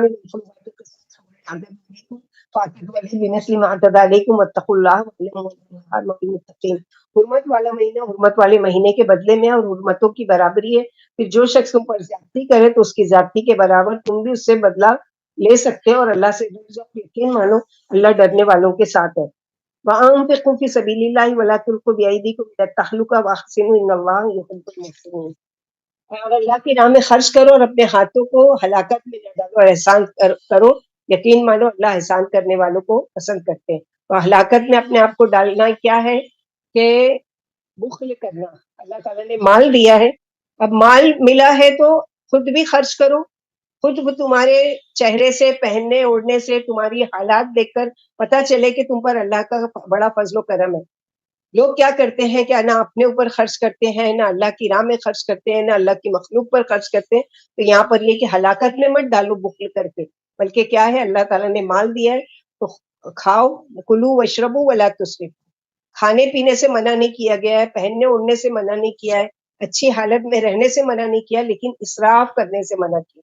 فضول خرچی, بیجا خرچ کرنا اور اللہ کی ناراضگی کے کاموں میں خرچ کرنا. وَأَتِمُّوا الْحَجَّ وَالْعُمْرَةَ لِلَّهِ فَإِنْ أُحْصِرْتُمْ فَمَا اسْتَيْسَرَ مِنَ الْهَدْيِ وَلَا تَحْلِقُوا رُءُوسَكُمْ حَتَّى يَبْلُغَ الْهَدْيُ مَحِلَّهُ وَمَنْ كَانَ مِنكُم مَّرِيضًا وَبِهِ أَذًى مِّن رَّأْسِهِ فَفِدْيَةٌ مِّن صِيَامٍ أَوْ صَدَقَةٍ أَوْ نُسُكٍ فَإِذَا أَمِنْتُمْ فَمَن تَمَتَّعَ بِالْعُمْرَةِ إِلَى الْحَجِّ فَمَا اسْتَيْسَرَ مِنَ الْهَدْيِ وَمَن لَّمْ يَجِدْ فَصِيَامُ ثَلَاثَةِ أَيَّامٍ فِي الْحَجِّ وَسَبْعَةٍ إِذَا رَجَعْتُمْ تِلْكَ عَشَرَةٌ كَامِلَةٌ ذَلِكَ لِمَن لَّمْ يَكُنْ أَهْلُهُ بِالْمَسْجِدِ الْحَرَامِ وَاتَّقُوا اللَّهَ وَاعْلَمُوا أَنَّ اللَّهَ شَدِيدُ الْعِقَابِ. اور حج اور عمرہ اللہ کے لیے پورا کرو. تو یاد رکھو عمرہ کرنا, حج کرنا کس کے لیے ہونا چاہیے؟ اللہ کے لیے. حاجی کہلانے کے لیے نہیں, لوگوں میں شہرت اور ناموری کے لیے نہیں, اپنے اسٹیٹس پر ہم عمرہ کرنے آئے ہیں, ہم حج کرنے آئے ہیں, یہ ڈالنے کے لیے نہیں, بلکہ حج اور عمرہ کس کے لیے ہونا چاہیے؟ صرف اور صرف اللہ تعالیٰ کے لیے. اب حج کا بیان ہے اور حکم ہے کہ یعنی اور پھر اگر تمہیں روک لیا جائے تو جو قربانی میسر ہو کر ڈالو, اور سر نہ منڈواؤ جب تک کہ قربانی اپنی جگہ نہ پہنچ جائے. یعنی حلق جس کو کہا جاتا ہے, یعنی سر کا بال کٹوانا یا بال منڈوانا. اگر تم میں سے کوئی بیمار ہو یا اس کے سر میں تکلیف ہو, احرام کی حالت میں ہے, سر کے بال نہیں توڑنا ہے نہ کٹوانا ہے, لیکن اب سر میں تکلیف ہو گئی, اب کیا کرے؟ اسلام اس میں بھی اجازت دیتا ہے, فدیہ دے دو. یعنی کیا فدیہ دو؟ یعنی روزے رکھ لے, یا صدقہ دے دے, یا قربانی کر دے. 3 آپشن یہاں پر بھی, جیسے قصاص میں تھے 3 آپشن, اب یہاں پر بھی ہے کیا کرے؟ فدیہ دے دے, یعنی جانور اپنی طرف سے کعبے میں بھیج کر ذبح کروا دے, یا پھر روزے رکھ لے اور یا پھر صدقہ دے دیں یا قربانی. پھر جب تم حالت امن میں ہو تو جو عمرے سے حج تک فائدہ اٹھائے اسے جو قربانی آسانی سے میسر آ جائے وہ کر ڈالے. لیکن جسے قربانی مقدور نہ ہو وہ حج میں 3 روزے رکھ لے اور 7 گھر جا کر پورے 10 ہو جائیں گے. یہ حکم مسجد حرام کے پاس نہ رہنے والوں کے لیے, اور اللہ اس سے ڈرتے رہو, یقین مانو اللہ سخت عذاب دینے والا. یعنی پہلے کیا تھا, جانور لے کر ساتھ میں نکلتے تھے احرام کی حالت میں اور پھر لوٹ لیے جاتے تھے. اب حج کا احرام تو پہن لیے, کرنا ضروری ہے, اب جانور نہیں ہے تو اللہ تعالیٰ نے وہ بھی آپشن دیا ہے کہ ٹھیک ہے, 1 تاریخ سے لے کے 7 تاریخ تک حج کے دن ہے, اس میں 3 روزے رکھ لو اور پھر واپس جب اپنے گھر پہنچ جانا, جب 7 روزے یعنی ٹوٹل 10 روزے پورے کر لینا. آج کے دور میں بھی وہ رقم لے کر گیا ہے, مثلا اس کا مال چوری ہو گیا, اس کا کریڈٹ کارڈ بھی ڈیبٹ کارڈ بھی چلا گیا, اس کا سب کچھ چلا گیا, وہ کیا کرے, لوگوں سے بھیک مانگے کہ مجھے پیسہ دو تاکہ میں قربانی کروں؟ نہیں, اس کے لیے آپشن ہے کہ وہ 3 روزے رکھ لے اس کے دنوں میں اور ساتھ آ کر اپنے گھر میں پورا کر لے, اور نیت بھی کرے کہ اللہم محلی حیث حبستنی. احرام پہنتے ہوئے یہ نیت بھی کر لے کہ اے اللہ, اگر احرام تو ہم پہن رہے لیکن اگر کسی وجہ سے کہیں روک لیے جائیں تو وہیں پر ہمارا احرام کھل جائے گا, تو اس کے بدلے میں پھر اس کو فدیہ نہیں دینا پڑے گا. الحج اشہر معلومات فمن فرض فیہن الحج فلا رفث ولا فسوق ولا جدال وما تفعلوا من خیر یعلمہ اللہ وتزودوا فإن خیر الزاد التقوی واتقون یا اولی الالباب. حج کے مہینے معلوم ہے, پھر جو شخص ان مہینوں میں اپنے اوپر حج فرض کر لے اور اسے حج میں بیوی سے ملنا, گناہ کرنا اور لڑنا جھگڑنا جائز نہیں ہے. اللہ تمہاری ہر نیکی جانتے ہیں اور سامان سفر لے لیا کرو, اور یاد رکھو بہترین توشہ اللہ کا ڈر ہے, اور اہل دانش مجھ ہی سے ڈرتے رہو. اب حج میں ہوتا کیا ہے کہ چلو بیوی سے کوئی وہ نہیں کر رہے ہیں, گناہ کے کام نہیں کر رہے ہیں, لیکن لڑنا جھگڑنا, نماز کی جگہ نہیں مل رہی اس لیے لڑ رہے ہیں, دھکم دھکی ہو رہی ہے اس پہ لڑائی کر رہے ہیں, بھوک پیاس میں کھانا نہیں مل رہا ہے تو لڑائی جھگڑا, تو یہ ساری چیزیں منع کیے گئے. 3 کام نہیں کرنا ہے احرام کی حالت میں حج کے دنوں میں, فلا رفث ولا فسوق ولا جدال فی الحج. تو ان ساری چیزوں میں گویا جو حج کا سارے احکام ہے اور حج کی جو عبادت ہے وہ بھی مکمل کیا ہے, صبر کی تلقین کرتی ہے کہ اللہ کے لیے صبر کرو. لیس علیکم جناح ان تبتغوا فضلا من ربکم فاذا افضتم من عرفات فاذکروا اللہ عند المشعر الحرام واذکروه ان کنتم من قبلہ لمن الضالین. تمہیں اپنے رب کا فضل تلاش کرنے پر گناہ کا ذریعہ نہیں ہے, یعنی اگر وہاں پر تم کوئی مال لے کر جا کر بیچنا چاہتے ہو احرام کی حالت میں تو کوئی منع نہیں ہے, کیونکہ پہلے کے آپ صلی اللہ علیہ وسلم کے زمانے میں سارے ہی بزنس مین ہوا کرتے تھے. اب 1 مہینہ ان کو تو 3 مہینہ پہلے نکلنا پڑتا تھا کہ دور کے سفر ہوتے تھے, تو 3 مہینہ بزنس کریں گے تو کتنا لاس ہوگا. تو اگر تم بزنس وہاں کرنا چاہتے ہو, جیسے آج کے دنوں میں بھی دیکھا جاتا ہے حج میں کہ احرام کی حالت میں ہوتے ہیں لیکن عورتیں ہیں مرد ہیں سامان بھی بیچ رہے ہوتے ہیں, تو اس میں اللہ تعالیٰ نے کہا لیس علیکم جناح, تم پر کوئی گناہ نہیں اگر تم اپنا ساتھ میں روزی روٹی بھی کما رہے ہو اور حج بھی کی نیت کر رہے ہو, تو کوئی وہ نہیں ہے, یہ فضل ہے تمہارے رب کی طرف سے. پھر لوٹو ایسی جگہ سے جہاں سے لوگ پلٹے, کیونکہ کیا ہوتا تھا مشرکین مکہ جب وہ بہت زیادہ رش دیکھتے تھے تو ہم اتنے آگے تک نہیں جائیں گے اور ہم آدھے راستے سے لوٹ جائیں گے, تو یہ نہیں ہے, بلکہ کیا ہے جہاں سے لوگ پلٹے. عرفات کا میدان میں عرفات کے 9 ذی الحجہ کو ٹھہرنا وقوف عرفہ یہ حج کے مناسک میں سے فرائض میں سے ہے. اگر اس سے کوئی کسی کا چھوٹ جاتا ہے تو گویا اس کا حج ہی نہیں ہوا. تو یہاں پر اسی کے لیے, اور اس نے تمہیں ہدایت دی اس نعمت پر اللہ کا ذکر کرو اگرچہ تم اس سے قبل یعنی پہلے کے تم اپنی مرضی سے حج کیا کرتے تھے علم کے بغیر, تو اس سے کیا پتہ چلتا ہے حج کا ارادہ کیا ہے یا عمرہ کرنے کا ارادہ کیا ہے تو علم حاصل کرو کہ کس طرح سے کرنا ہے, کون سا صحیح طریقہ ہے, کیسے میں احرام پہنوں, کیسے میں طواف کروں, کیسے میں صحیح کروں, کیسے میں اپنے وہاں کے ارکان پورے کروں, اس کا علم حاصل کر کے جاؤ. تم افیدوا من حیث افاض الناس واستغفروا اللہ ان اللہ غفور رحیم. تم بھی اسی جگہ سے لوٹو جہاں سے لوگ لوٹتے ہیں, یعنی یہ نہیں کہ بھیڑ بھاڑ کی وجہ سے جہاں پر مینا میں ٹھہرنے بولا گیا ہے تو مکہ کے بیچ میں ہی, مکہ اور مینا کے بیچ میں رک گئے, مزدلفہ میں ٹھہرنے کے لیے کہا گیا تو نہیں, عرفات میں اور اس کے بیچ میں نہیں, جہاں سے لوگ ٹھہرے ہیں جہاں سے لوگ پلٹیں گے وہاں سے وہ پلٹو. یاد رکھو اللہ خوب معاف کرنے والے اور بڑے ہی مہربان ہیں. یعنی اللہ تعالیٰ جانتے ہیں تمہاری کیا مجبوری ہے, لیکن اللہ تعالیٰ کے احکامات میں اپنی سہولتیں مت دیکھو بلکہ اللہ کے حکم کی پابندی دیکھو. فَإِذَا قَضَيْتُم مَنَاسِكَكُمْ فاذكروا الله كذكركم أشد ذكرا ومن الناس من يقول ربنا آتنا في الدنيا وما له في الآخرة من خلاق ومنهم من يقول ربنا آتنا في الدنيا حسنة وفي الآخرة حسنة وقنا عذاب النار أولئك لهم نصيب مما كسبوا والله سريع الحساب. پھر جب تم اپنے ارکان حج ادا کر چکو تو اللہ کا ذکر کرو جیسے اپنے باپ دادا کا ذکر کیا کرتے تھے بلکہ اس سے بھی زیادہ. پھر بعض تو یہ دعا مانگتے ہیں کہ اے ہمارے رب ہمیں دنیا میں بھلائی عطا فرما آخرت میں ایسے لوگوں کا کچھ حصہ نہیں. اور بعض دعا مانگتے ہیں کہ اے ہمارے رب ہمیں دنیا میں بھی بھلائی عطا فرما اور آخرت میں بھی اور ہمیں جہنم کے عذاب سے بچا. انہی کے لیے ان کے عملوں کا حصہ ہے اور اللہ جلد حساب لینے والے. تو ربنا آتینا بہترین دعا آپ صلی اللہ علیہ وسلم ہمیشہ مانگا کرتے تھے اور اتنی پسندیدہ ہے کہ حج یا عمرہ یا طواف کرتے ہوئے ساتوں چکر میں رکن یمانی سے لے کے حجر اسود تک کا پڑھنا اس کو مسنون قرار دیا گیا. اور اس میں بہترین ہے کہ آپ دنیا کی بھی بھلائی مانگ رہے ہو اور آخرت کی بھی، کیونکہ اللہ کے وہاں پسندیدہ ہے کہ انسان دنیا بھی چاہے، منع نہیں کیا گیا خالی آخرت کے بارے میں سوچو، آخرت کی فکر رکھو اور آخرت کے بارے میں کمائی کرو، نہیں، دنیا بھی بہتر مانگو اور آخرت بھی. وَاذْكُرُوا اللَّهَ فِي أَيَّامٍ مَّعْدُودَاتٍ فَمَن تَعَجَّلَ فِي يَوْمَيْنِ فَلَا إِثْمَ عَلَيْهِ وَمَن تَأَخَّرَ فَلَا إِثْمَ عَلَيْهِ لمن اتقى واتقوا الله واعلموا انكم اليه تحشرون. اور گنتی کے دنوں میں اللہ کو یاد کرتے رہو، پھر جو کوئی 2 دن کی جلدی کر لے اس پر کوئی گناہ نہیں، اور جو پیچھے اس پر بھی کوئی گناہ نہیں ہے. یہ پرہیزگاروں کا یقین مانو کہ اللہ ہی کے پاس جمع کیے جاؤ.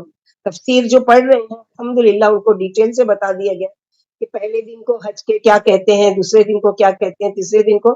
تو یہ ایام تشریق کے دن کا ذکر ہے جہاں مینا میں حج ہو گیا، قربانی ہو گئی، بال مڈوا لیے، طواف افادہ کر لیے، اب جا کر کیا کہ طواف زیارہ کر لیے، اب جا کے کیا کرنا ہے، مینا میں 3 دن ٹھہرنا ہے.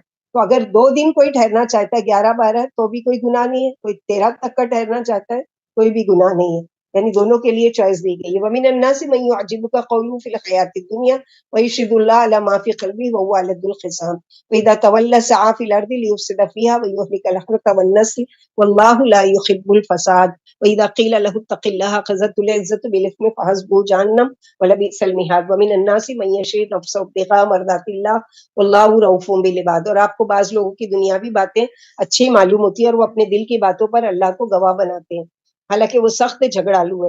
اور جب وہ واپس جاتا ہے تو زمین پر فساد مچانے کی، کھیتی برباد کرنے کی اور فصل کاٹنے کی کوشش میں لگا رہتا ہے، اور اللہ فساد کرنے والوں کو پسند نہیں کرتے.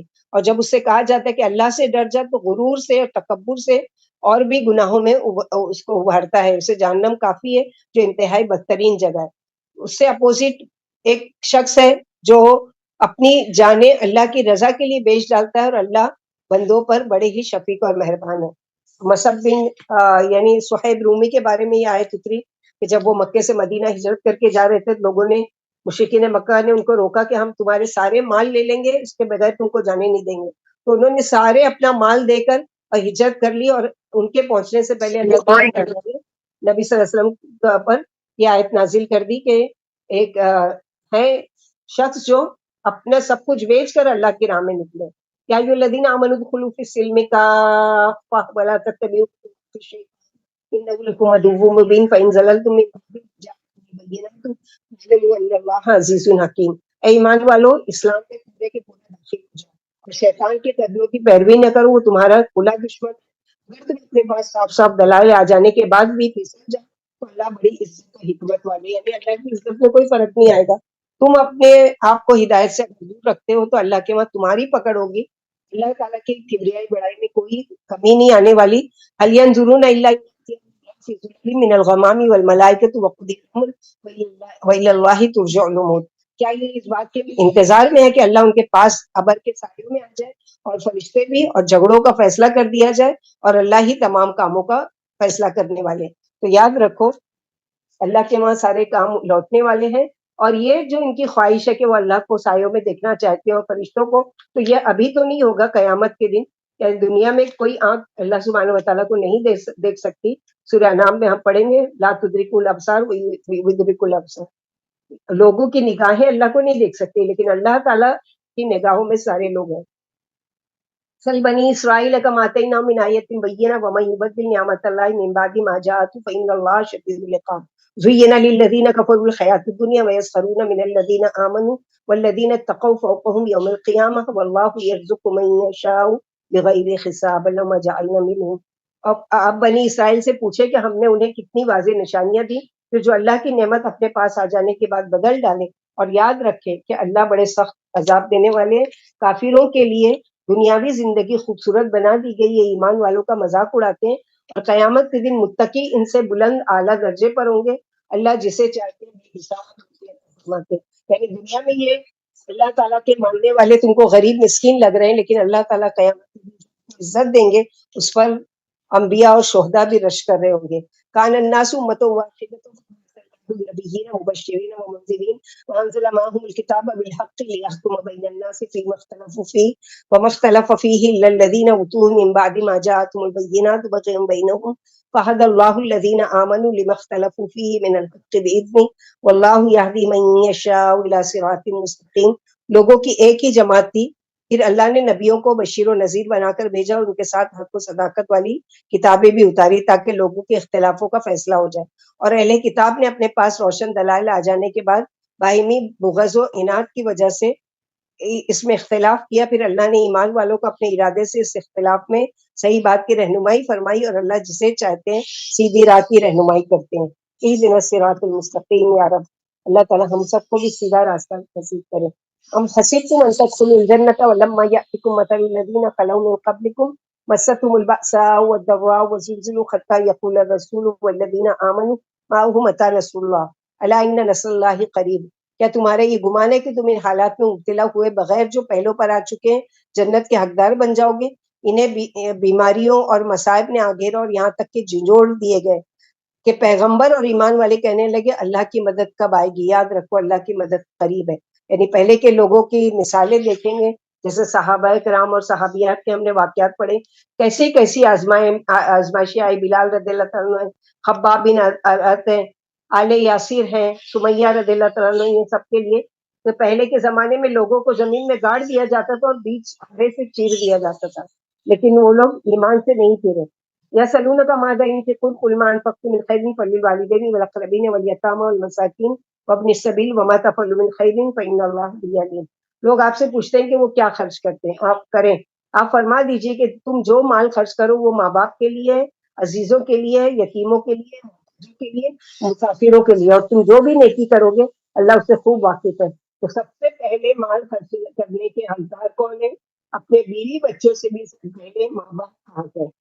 اور آج الٹا کیا جاتا ہے، بیوی بچوں کے تو خوب حقوق ادا کیے جاتے ہیں اور ماں باپ کو جاتے ہیں. تو حق صحابہ کرام نے پوچھا کہ کیا خرچ کرے، تو بولیا سب سے پہلے شروعات کرو اپنے ماں باپ سے. کتب علیکم القتال وهو کرہ لکم وعسى ان تکرہوا شیئا وهو خیر لکم شیئا وهو شر لکم واللہ یعلم وانتم لا تعلمون.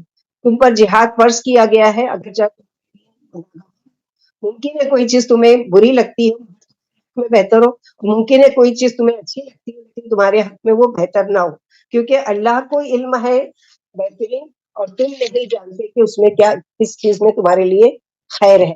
یا سلونک عن الشہر قتال فیہ قل قتال فیہ کبیر وصد عن سبیل اللہ وکفر بہ واخراج اہلہ منہ اکبر والفتنة ولا یزالون یقاتلونکم حتی یردوکم عن دینکم ان استطاعوا ومن يرتد منكم عن دینه فيمت وهو كافر فاولئک حبطت اعمالهم في الدنيا والآخرة واولئک اصحاب النار هم فيها خالدون. ان الذين آمنوا والذين هاجروا وجاهدوا في سبيل الله اولئک یرجون رحمت اللہ واللہ غفور رحیم. لوگ آپ سے حرمت والے مہینوں میں جنگ کے بارے میں پوچھتے ہیں، آپ جواب دیں کہ ان میں جنگ کرنا گناہ عظیم ہے، لیکن اللہ کے ساتھ کفر کرنا، لوگوں کو اس کی راہ سے روکنا، انہیں حرمت والی مسجد میں نہ جانے دینا اور حرم کے رہنے والوں کو حرم سے نکالنا اللہ کے نزدیک اس سے بھی بڑا گناہ ہے. اور فتنہ یعنی شرک قتل سے کہیں بڑھ کر ہے. مشرک مغلوب ور تمہیں تمہارے دین سے لوٹانے کے لیے تم سے برابر جنگ کرتے رہیں گے، اور تم میں سے جو اپنے دین سے پھر جائے گا اور کفر پر مر جائے گا دنیا آخرت میں اس کے اعمال برباد ہو جائیں گے، وہ جہنمی ہے جس میں وہ ہمیشہ رہے گا. یقین مانو مومن مہاجر اور اللہ کی راہ کے مجاہد اللہ کی رحمت کے امیدوار ہیں، اور اللہ بڑے ہی بخشنے والے اور بہت مہربان ہے. يسألونك عن الخمر والميسر قل فيهما إثم كبير ومنافع للناس وإثمهما أكبر من نفعهما ويسألونك ماذا ينفقون قل العفو كذلك يبين الله لكم الآيات لعلكم تهتدون في الدنيا والآخرة ويسألونك عن اليتامى لهم خير وإن تخالطوهم فإخوانكم والله يعلم المفسد من المصلح ولو شاء الله لعنتكم. لوگ آپ سے شراب اور جوئے کے بارے میں پوچھتے ہیں، آپ فرما دیجئے یہ دونوں بڑے کبیرہ گناہوں میں سے، ان سے لوگوں کو فائدہ بھی ہوتا ہے مگر ان کا گناہ ان کے فائدے سے بڑھ کر ہے۔ لوگ آپ سے پوچھتے ہیں کیا خرچ کریں، آپ فرما دیجئے ضرورت سے زیادہ جو بچ جائے وہ خرچ کرو۔ اللہ اس طرح تمہارے سامنے اپنی آیتیں کھول کھول کر بیان کرتے تاکہ تم دینی اور دنیاوی کاموں میں غور و فکر کرو۔ لوگ آپ سے یتیموں کے بارے میں پوچھتے ہیں، آپ فرما دیجئے ان کی اصلاح، اگر تم ان سے مل جل کر رہو تو تمہارے بھائی، اللہ بدنیت اور نیک نیت شخص کو جانتے ہیں، اگر وہ چاہتے تو تمہیں تکلیف میں ڈال دیتے لیکن وہ بڑے غلبے کی حکمت والے ہیں۔ تو صحابہ کرام کا شوق دیکھیے، بار بار آ کے پوچھ رہے ہیں کہ کیا خرچ کریں، کیسے خرچ کریں، کون سا مال خرچ کریں۔ ولا تنکحوا المشرکات مشرکتی ولو عجبتکم ولا تنكحوا المشركين حتى يؤمنوا وكل مؤمن خير من مشرك ولو أعجبكم أولئك يدعون إلى النار والله يدعو إلى الجنة والمغفرة بإذنه ويبين آياته للناس لعلهم يتذكرون۔ اور مشرک عورتوں سے جب تک تو وہ ایمان نہ لائے نکاح مت کرو، ایمان والی لونڈی مشرک آزاد عورت سے کہیں زیادہ بہتر ہے اگرچہ وہ تمہیں اچھی لگتی ہو، اور مشرک مردوں سے نکاح نہ کر کے دو جب تک کہ وہ ایمان نہ لے آئے۔ جان لو یقیناً ایک مومن غلام مشرک آزاد سے بہتر ہے، وہ تمہیں بہت اچھا لگتا ہے۔ یہ لوگ جہنم کی دعوت دیتے اور اللہ تمہیں اپنے حکم سے جنت اور اپنی بخشش کی طرف بلاتے اور اپنی آیتیں لوگوں کے سامنے کھول کھول کر بیان کرتے تاکہ وہ نصیحت حاصل کریں۔ تو یہاں پر کیا حکم دیا جا رہا ہے کہ نہ کوئی مسلمان لڑکا یا لڑکی کسی مشرک اور لڑکی یا لڑکی سے نکاح نہیں کر سکتا یہاں تک کہ وہ ایمان لائے۔ اس سے بہتر کوئی غریب مسکین لڑکی یا لڑکا ہے، وہ بہتر ہے کسی بڑے پیسے والا اور بڑے اسٹیٹس والا اور بڑے وہ والا، لیکن وہ شرک والا ہے، اس سے بچنا چاہیے۔ وَيَسْأَلُونَكَ عَنِ الْمَحِيضِ قُلْ هُوَ أَذًى فَاعْتَزِلُوا النِّسَاءَ فِي الْمَحِيضِ وَلَا تَقْرَبُوهُنَّ حَتَّى يَطْهُرْنَ فَإِذَا تَطَهَّرْنَ فَأْتُوهُنَّ مِنْ حَيْثُ أَمَرَكُمُ اللَّهُ إِنَّ اللَّهَ يُحِبُّ التَّوَّابِينَ وَيُحِبُّ الْمُتَطَهِّرِينَ نِسَاؤُكُمْ حَرْثٌ لَكُمْ فَأْتُوا حَرْثَكُمْ أَنَّ شِئْتُمْ وَقَدِّمُوا لِأَنفُسِكُمْ وَاتَّقُوا اللَّهَ وَاعْلَمُوا أَنَّكُم مُّلَاقُوهُ وَبَشِّرِ الْمُؤْمِنِينَ۔ اور لوگ آپ سے حیض کے بارے میں پوچھتے ہیں، آپ فرما دیجئے کہ حیض ایک گندگی ہے، لہٰذا حیض کی حالت میں عورتوں سے الگ رہو اور ان کے پاس بھی نہ جاؤ جب تک کہ وہ پاک نہ ہو جائے۔ تو ان کے پاس جاؤ جس جگہ اللہ نے تمہیں اجازت دی ہے، اور اللہ کثرت سے توبہ کرنے والوں کو اور پاک رہنے والوں کو پسند فرماتے ہیں۔ تمہاری عورتیں تمہاری کھیتیاں ہیں، لہٰذا اپنی کھیتیوں میں جس طرح چاہو اور اپنے نفسوں کے لیے آگے روانہ کرو، اللہ سے ڈرتے رہو اور یقین جانو تمہیں اس سے ضرور ملنا ہے۔ تو گندگی کی حالت میں بیویوں سے مباشرت کرنا منع کر دیا گیا ہے، حرام ہے۔ اور شادی کا مقصد کیا ہے کہ آگے اولاد کی نسل کی یعنی وہ آگے بڑھانا اور اس کی نسل کو چلانا، اس کا مقصد صرف انجوائمنٹ کے لیے نہیں نکاح کرنا ہے، شادی کرنا ہے، بلکہ اس کے علاوہ بھی کیا ہے کہ اولاد کا حصول، یعنی جیسے کہ اللہ کے نبی صلی اللہ علیہ وسلم نے فرمایا کہ قیامت کے دن میں تم پر فخر کروں گا میری امت کی ذاتی پر۔ تو اس سے کیا پتہ چلتا ہے کہ اولاد کا حصول مقصد ہونا چاہیے نکاح کے لیے، نہیں کہ ہم جاب کر رہے ہیں تو بچے نہیں ہوں گے، اور ہم یہ کر لیں تو بچے نہیں ہوں گے، اور بچے نہیں چاہیے ابھی اور یہ وہ۔ تو یاد رکھیے اللہ تعالیٰ کے قانون میں یعنی مداخلت کرنا ہے۔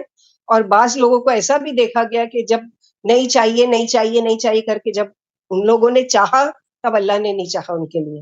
تو ایسے برا وقت آنے سے پہلے اگر یہ نعمت اللہ تعالیٰ دے رہے ہیں تو اس کو خوشی سے قبول کرنا چاہیے۔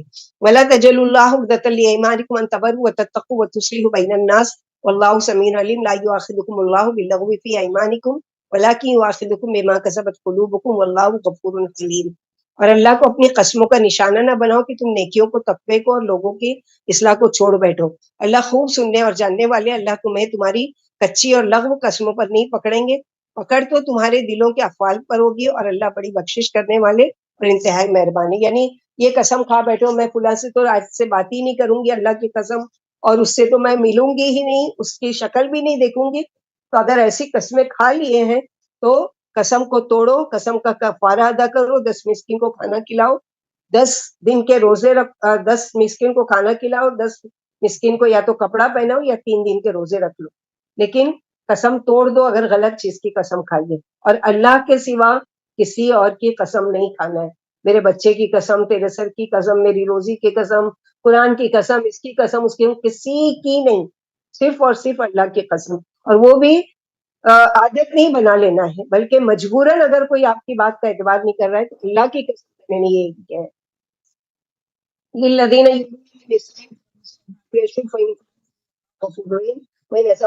فإن اللہ سمیع علیم.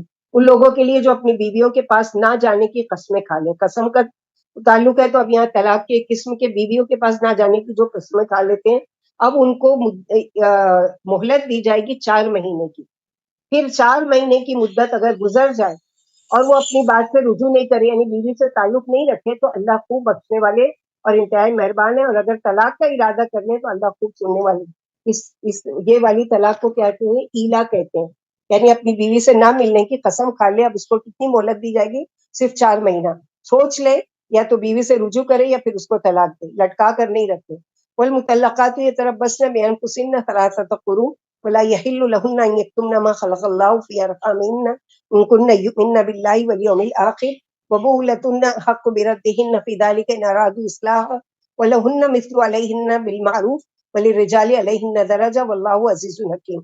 اور طلاق والی عورتیں اپنے آپ کو 3 حیض تک روک رکھیں. انہیں یہ حلال نہیں کہ اللہ نے ان کے رحموں میں جو کچھ پیدا کیا اسے چھپائیں. اگر ان کا اللہ پر اور آخرت پر ایمان ہے، اس مدت میں ان کے شوہر انہیں لوٹا لینے کے پورے حقدار ہیں، بشرطے کہ اصلاح چاہتے ہوں. عورتوں کے شوہروں پر وہی حقوق ہے جو شوہروں کے عورتوں پر ہے، البتہ مردوں کا عورتوں پر ایک درجہ بڑھا ہوا ہے، اور اللہ خوب غالب حکمت والے ہیں. یعنی یہاں پر طلاق رجعی کی بات کی جا رہی ہے، یعنی ایک طلاق دے اور وہ 3 مہینہ گزرے، چاہے تو 3 مہینے کے اندر رجوع کر لے تو نکاح کی ضرورت نہیں ہے. 3 مہینہ عدت گزرنے کے بعد اگر وہ رجوع کرنا چاہتا ہے تو پھر اس کو دوبارہ نکاح کرنا پڑے گا، لیکن وہ 1 اور 2 طلاق، کیونکہ آگے آ رہا ہے الطلاق مرتان، 2 طلاق ہے بس.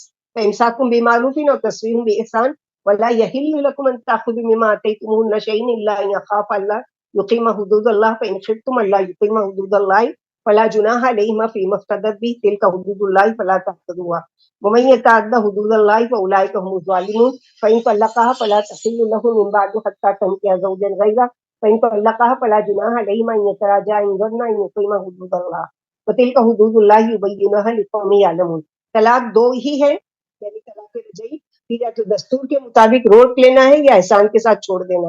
اور تمہارے لیے اس میں سے جو تم نے انہیں دیا ہے، مہر دیا ہے، پراپرٹی دی ہے، فلیٹ دیا ہے، کوئی بھی چیز دی ہے، اب حلال نہیں ہے کہ تم طلاق کی صورت میں اس سے واپس لو، مگر یہ کہ دونوں میاں بیوی کی اللہ کی حدیں قائم نہ رکھنے کا ڈر محسوس کریں. پھر اگر تم یہ ڈر محسوس کرو کہ تم دونوں اللہ کی حدیں قائم نہیں رکھ سکو گے، یعنی ایک ساتھ نہیں گزارا کر سکتے، ایک دوسرے کے حقوق نہیں ادا کر سکتے، تو آپس کے انڈرسٹینڈنگ، یا تو شوہر طلاق دے کے الگ ہو جائے، یا طلاق وہ نہیں دیتا ہے تو بیوی کو خلا کا یہاں پر چوائس دی جا رہی ہے کہ عورت کچھ دے دلا کر اپنی جان چھڑا لے، یعنی خلا لے لے. اس میں دونوں پر کوئی حرج نہیں کہ اللہ کی حدیں ہیں، ان سے آگے نہ بڑھو، اور جو اللہ کی حدوں سے آگے بڑھ جائے وہی ظالم ہے. پھر اگر مرد عورت کو تیسری طلاق بھی دے دے تو پھر وہ اس کے لیے کسی بھی صورت میں حلال نہیں ہے جب تک کہ وہ کسی دوسرے سے نکاح نہ کر لے.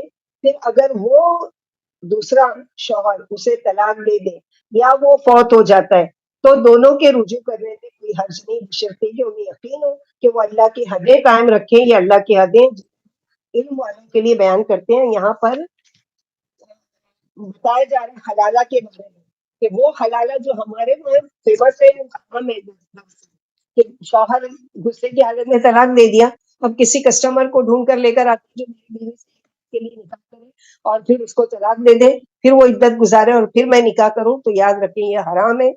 آپشن کیا ہے کہ خود بخود اس کی طلاق ہو جاتی ہے بیوی کی، اب وہ کسی اور سے شادی کرتی ہے، وہ شوہر خود اپنی مرضی سے طلاق دیتا ہے، یا وہ فوت ہو جاتا ہے تو فوت ہونے کی صورت میں 4 مہینہ 10 دن، اور اگر طلاق دے رہا ہے تو 3 مہینے کی عدت گزارنے کے بعد اب یہ پہلے شوہر کے لیے حلال ہے.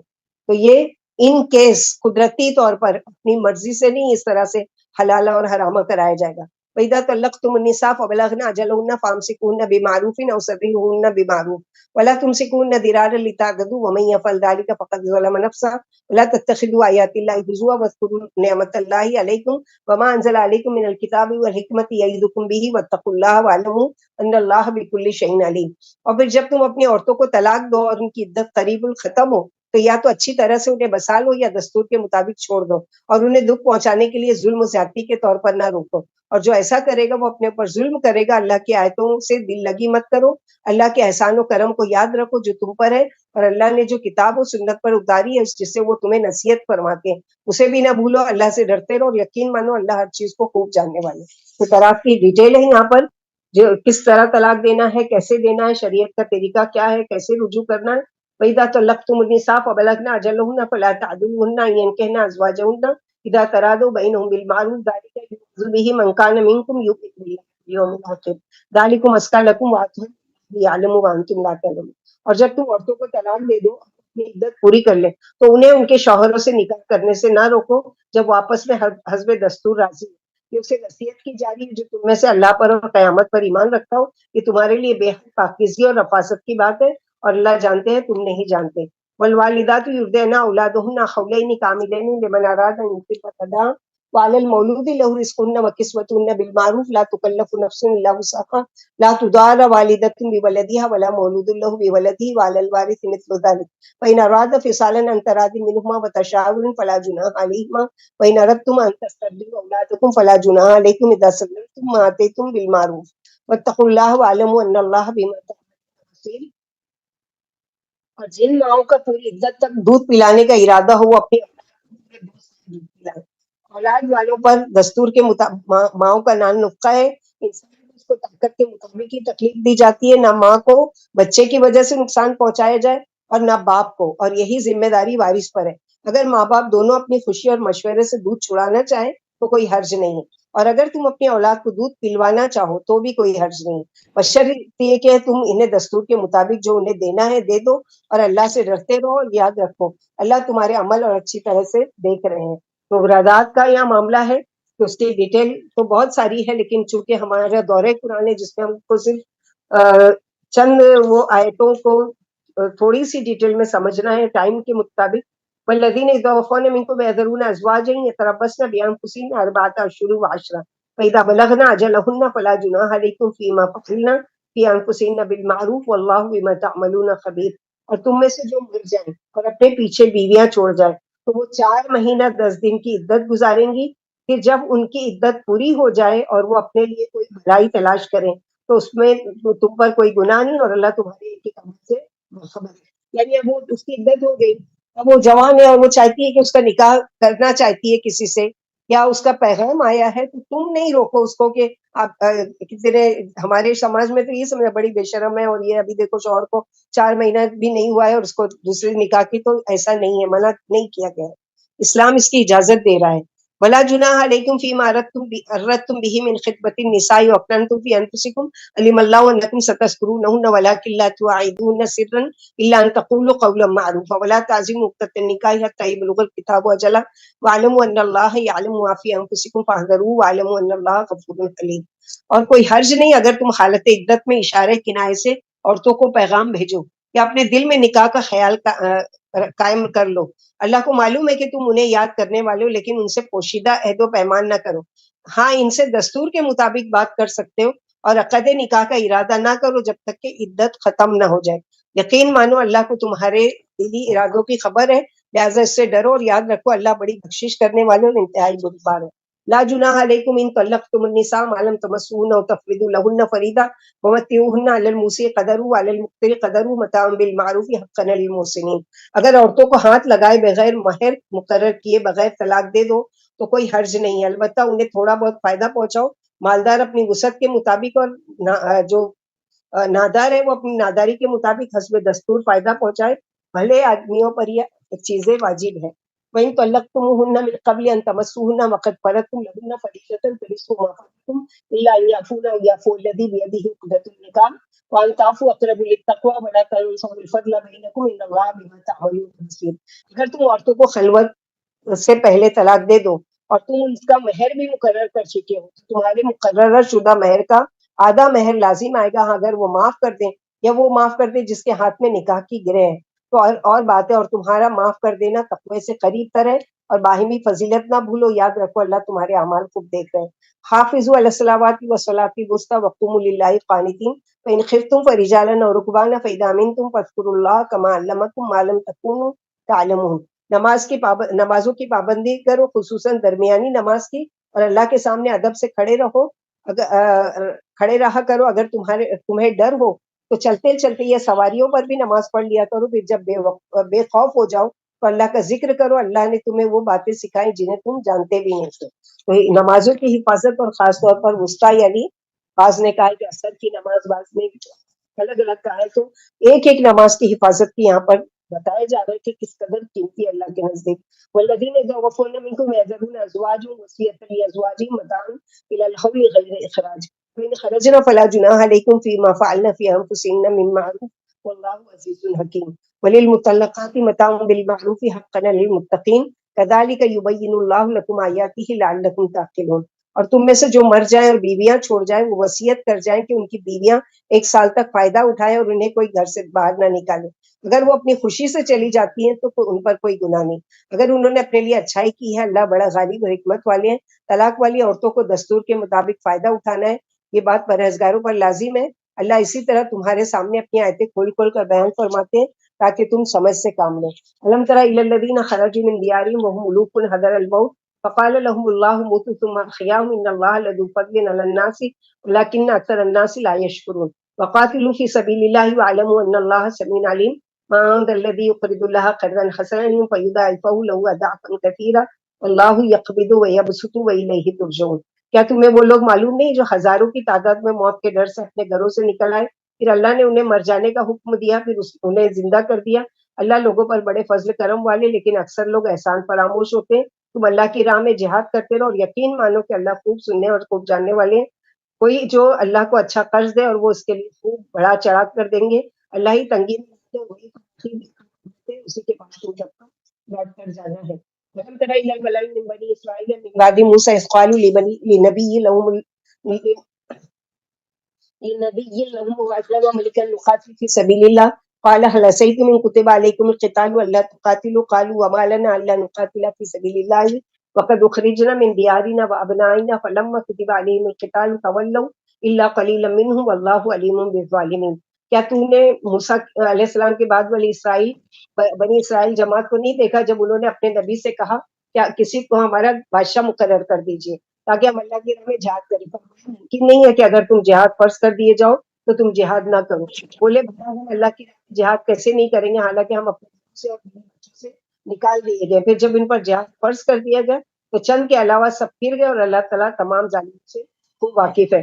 وقال لهم نبيهم ان الله قد طالوت ملكا قالوا ان يكون له الملك علينا ونحن احق بالملك منه ولم يؤت سعة من المال قال ان الله اصطفاه عليكم وزاده بسطة في العلم والجسم والله يؤتي ملكه من يشاء والله واسع عليم۔ اور ان سے ان کے نبی نے کہا دیکھو اللہ نے طالوت کو تمہارا بادشاہ بنا کر بھیجا ہے، بولے اس کو ہم پر حکومت کا کیا حق حاصل ہے، ہم اس سے زیادہ اپنے ملک کے حقدار ہیں اور یہ مالدار بھی نہیں ہے۔ نبی نے جواب دیا کہ اللہ نے طالوت ہی کو تمہارے لیے منتخب فرمایا اور اسے علمی اور جسمانی وسعت بھی دیا، اللہ جسے چاہتے اپنا ملک دے اور وہ کشادگی والے اور بڑے علم والے ہیں۔ وقال لهم نبيهم ان آية ملكه ان يأتيكم التابوت فيه سكينة من ربكم وبقية مما ترك آل موسى وآل هارون تحمله الملائكة ان فی ذلک لآیۃ لکم ان کنتم مؤمنین۔ اور ان کے نبی بولے دیکھو اس کے ملک کی نشانی یہ ہے کہ تمہارے پاس ایک صندوق آئے گا جس میں تمہارے رب کی طرف سے سکون اطمینان ہوگا، اور موسیٰ علیہ السلام اور ہارون علیہ السلام کی اولاد کا باقی فرقہ ہوگا، اسے فرشتے اٹھا کر لائیں گے، اگر تم ایمان والے ہو تو یہ تمہارے لیے ایک بھاری نشانی ہے۔ فلما فصل طالوت بالجنود قال ان اللہ مبتلیکم بنہر فمن شرب منه فلیس منی ومن لم یطعمه فانه منی الا من اغترف غرفة بيده فشربوا منه الا قليلا منهم فلما جاوزه هو والذين آمنوا معه قالوا لا طاقة لنا اليوم بجالوت وجنوده قال الذين يظنون انهم ملاقو الله كم من فئة قليلة غلبت فئة كثيرة بإذن الله والله مع الصابرين۔ پھر جب طالوت لشکر لے کر نکلا تو بولا دیکھو اللہ تمہیں ایک نہر سے آزمانے والا ہے، جو اس میں سے پانی پی لے گا وہ میرا نہیں اور جو اسے نہ چکھے گا وہ میرا۔ مگر جس نے اپنے ہاتھ سے ایک چلو بھر پی لیا تو خیر، لیکن چند اشخاص کے سوا سب نے اس میں سے پانی پی لیا۔ پھر جب طالوت نے اور اس کے ساتھیوں نے نہر عبور کر لی تو لوگ کہنے لگے آج ہم میں جالوت اور اس کی فوجوں سے لڑنے کی طاقت نہیں، اور جن کا اللہ کی ملاقات پر یقین تھا وہ بولے اکثر ایک چھوٹی سی جماعت اللہ کے حکم سے ایک بڑے لشکر پر جاتی ہے اور اللہ کی مدد صبر والوں کے ساتھ ہے۔ ولما برزوا لجالوت وجنوده قالوا ربنا افرغ علينا صبرا وثبت اقدامنا وانصرنا على القوم الكافرين فهزموهم باذن الله وقتل داود جالوت الملك والحكمة وعلمه مما يشاء ولولا دفع الله الناس بعضهم ببعض لفسدت الارض ولكن الله ذو فضل على العالمين تلك آیات اللہ نتلوها علیک بالحق وانک لمن المرسلین۔ اور جب یہ لوگ جالوت اور اس کی فوج کے مقابلے پر آئے تو دعا مانگی، اے ہمارے رب ہمیں صبر عطا فرما، ہمارے قدم جما اور ہم کافروں پر ہماری مدد فرما۔ آخرکار اللہ کے حکم سے انہوں نے جالوت کے لشکر کو شکست دی اور داؤد علیہ السلام نے جالوت کو قتل کر دیا اور اللہ نے انہیں حکومت و حکمت عطا فرمائی۔ آخر دعوانا الحمد للہ رب العالمین۔ سبحان ربک رب العزت عما یصفون وسلام علی المرسلین والحمد للہ رب العالمین۔ سبحانک اللہم و بحمدک اشہد ان لا الہ الا انت استغفرک و اتوب الیک۔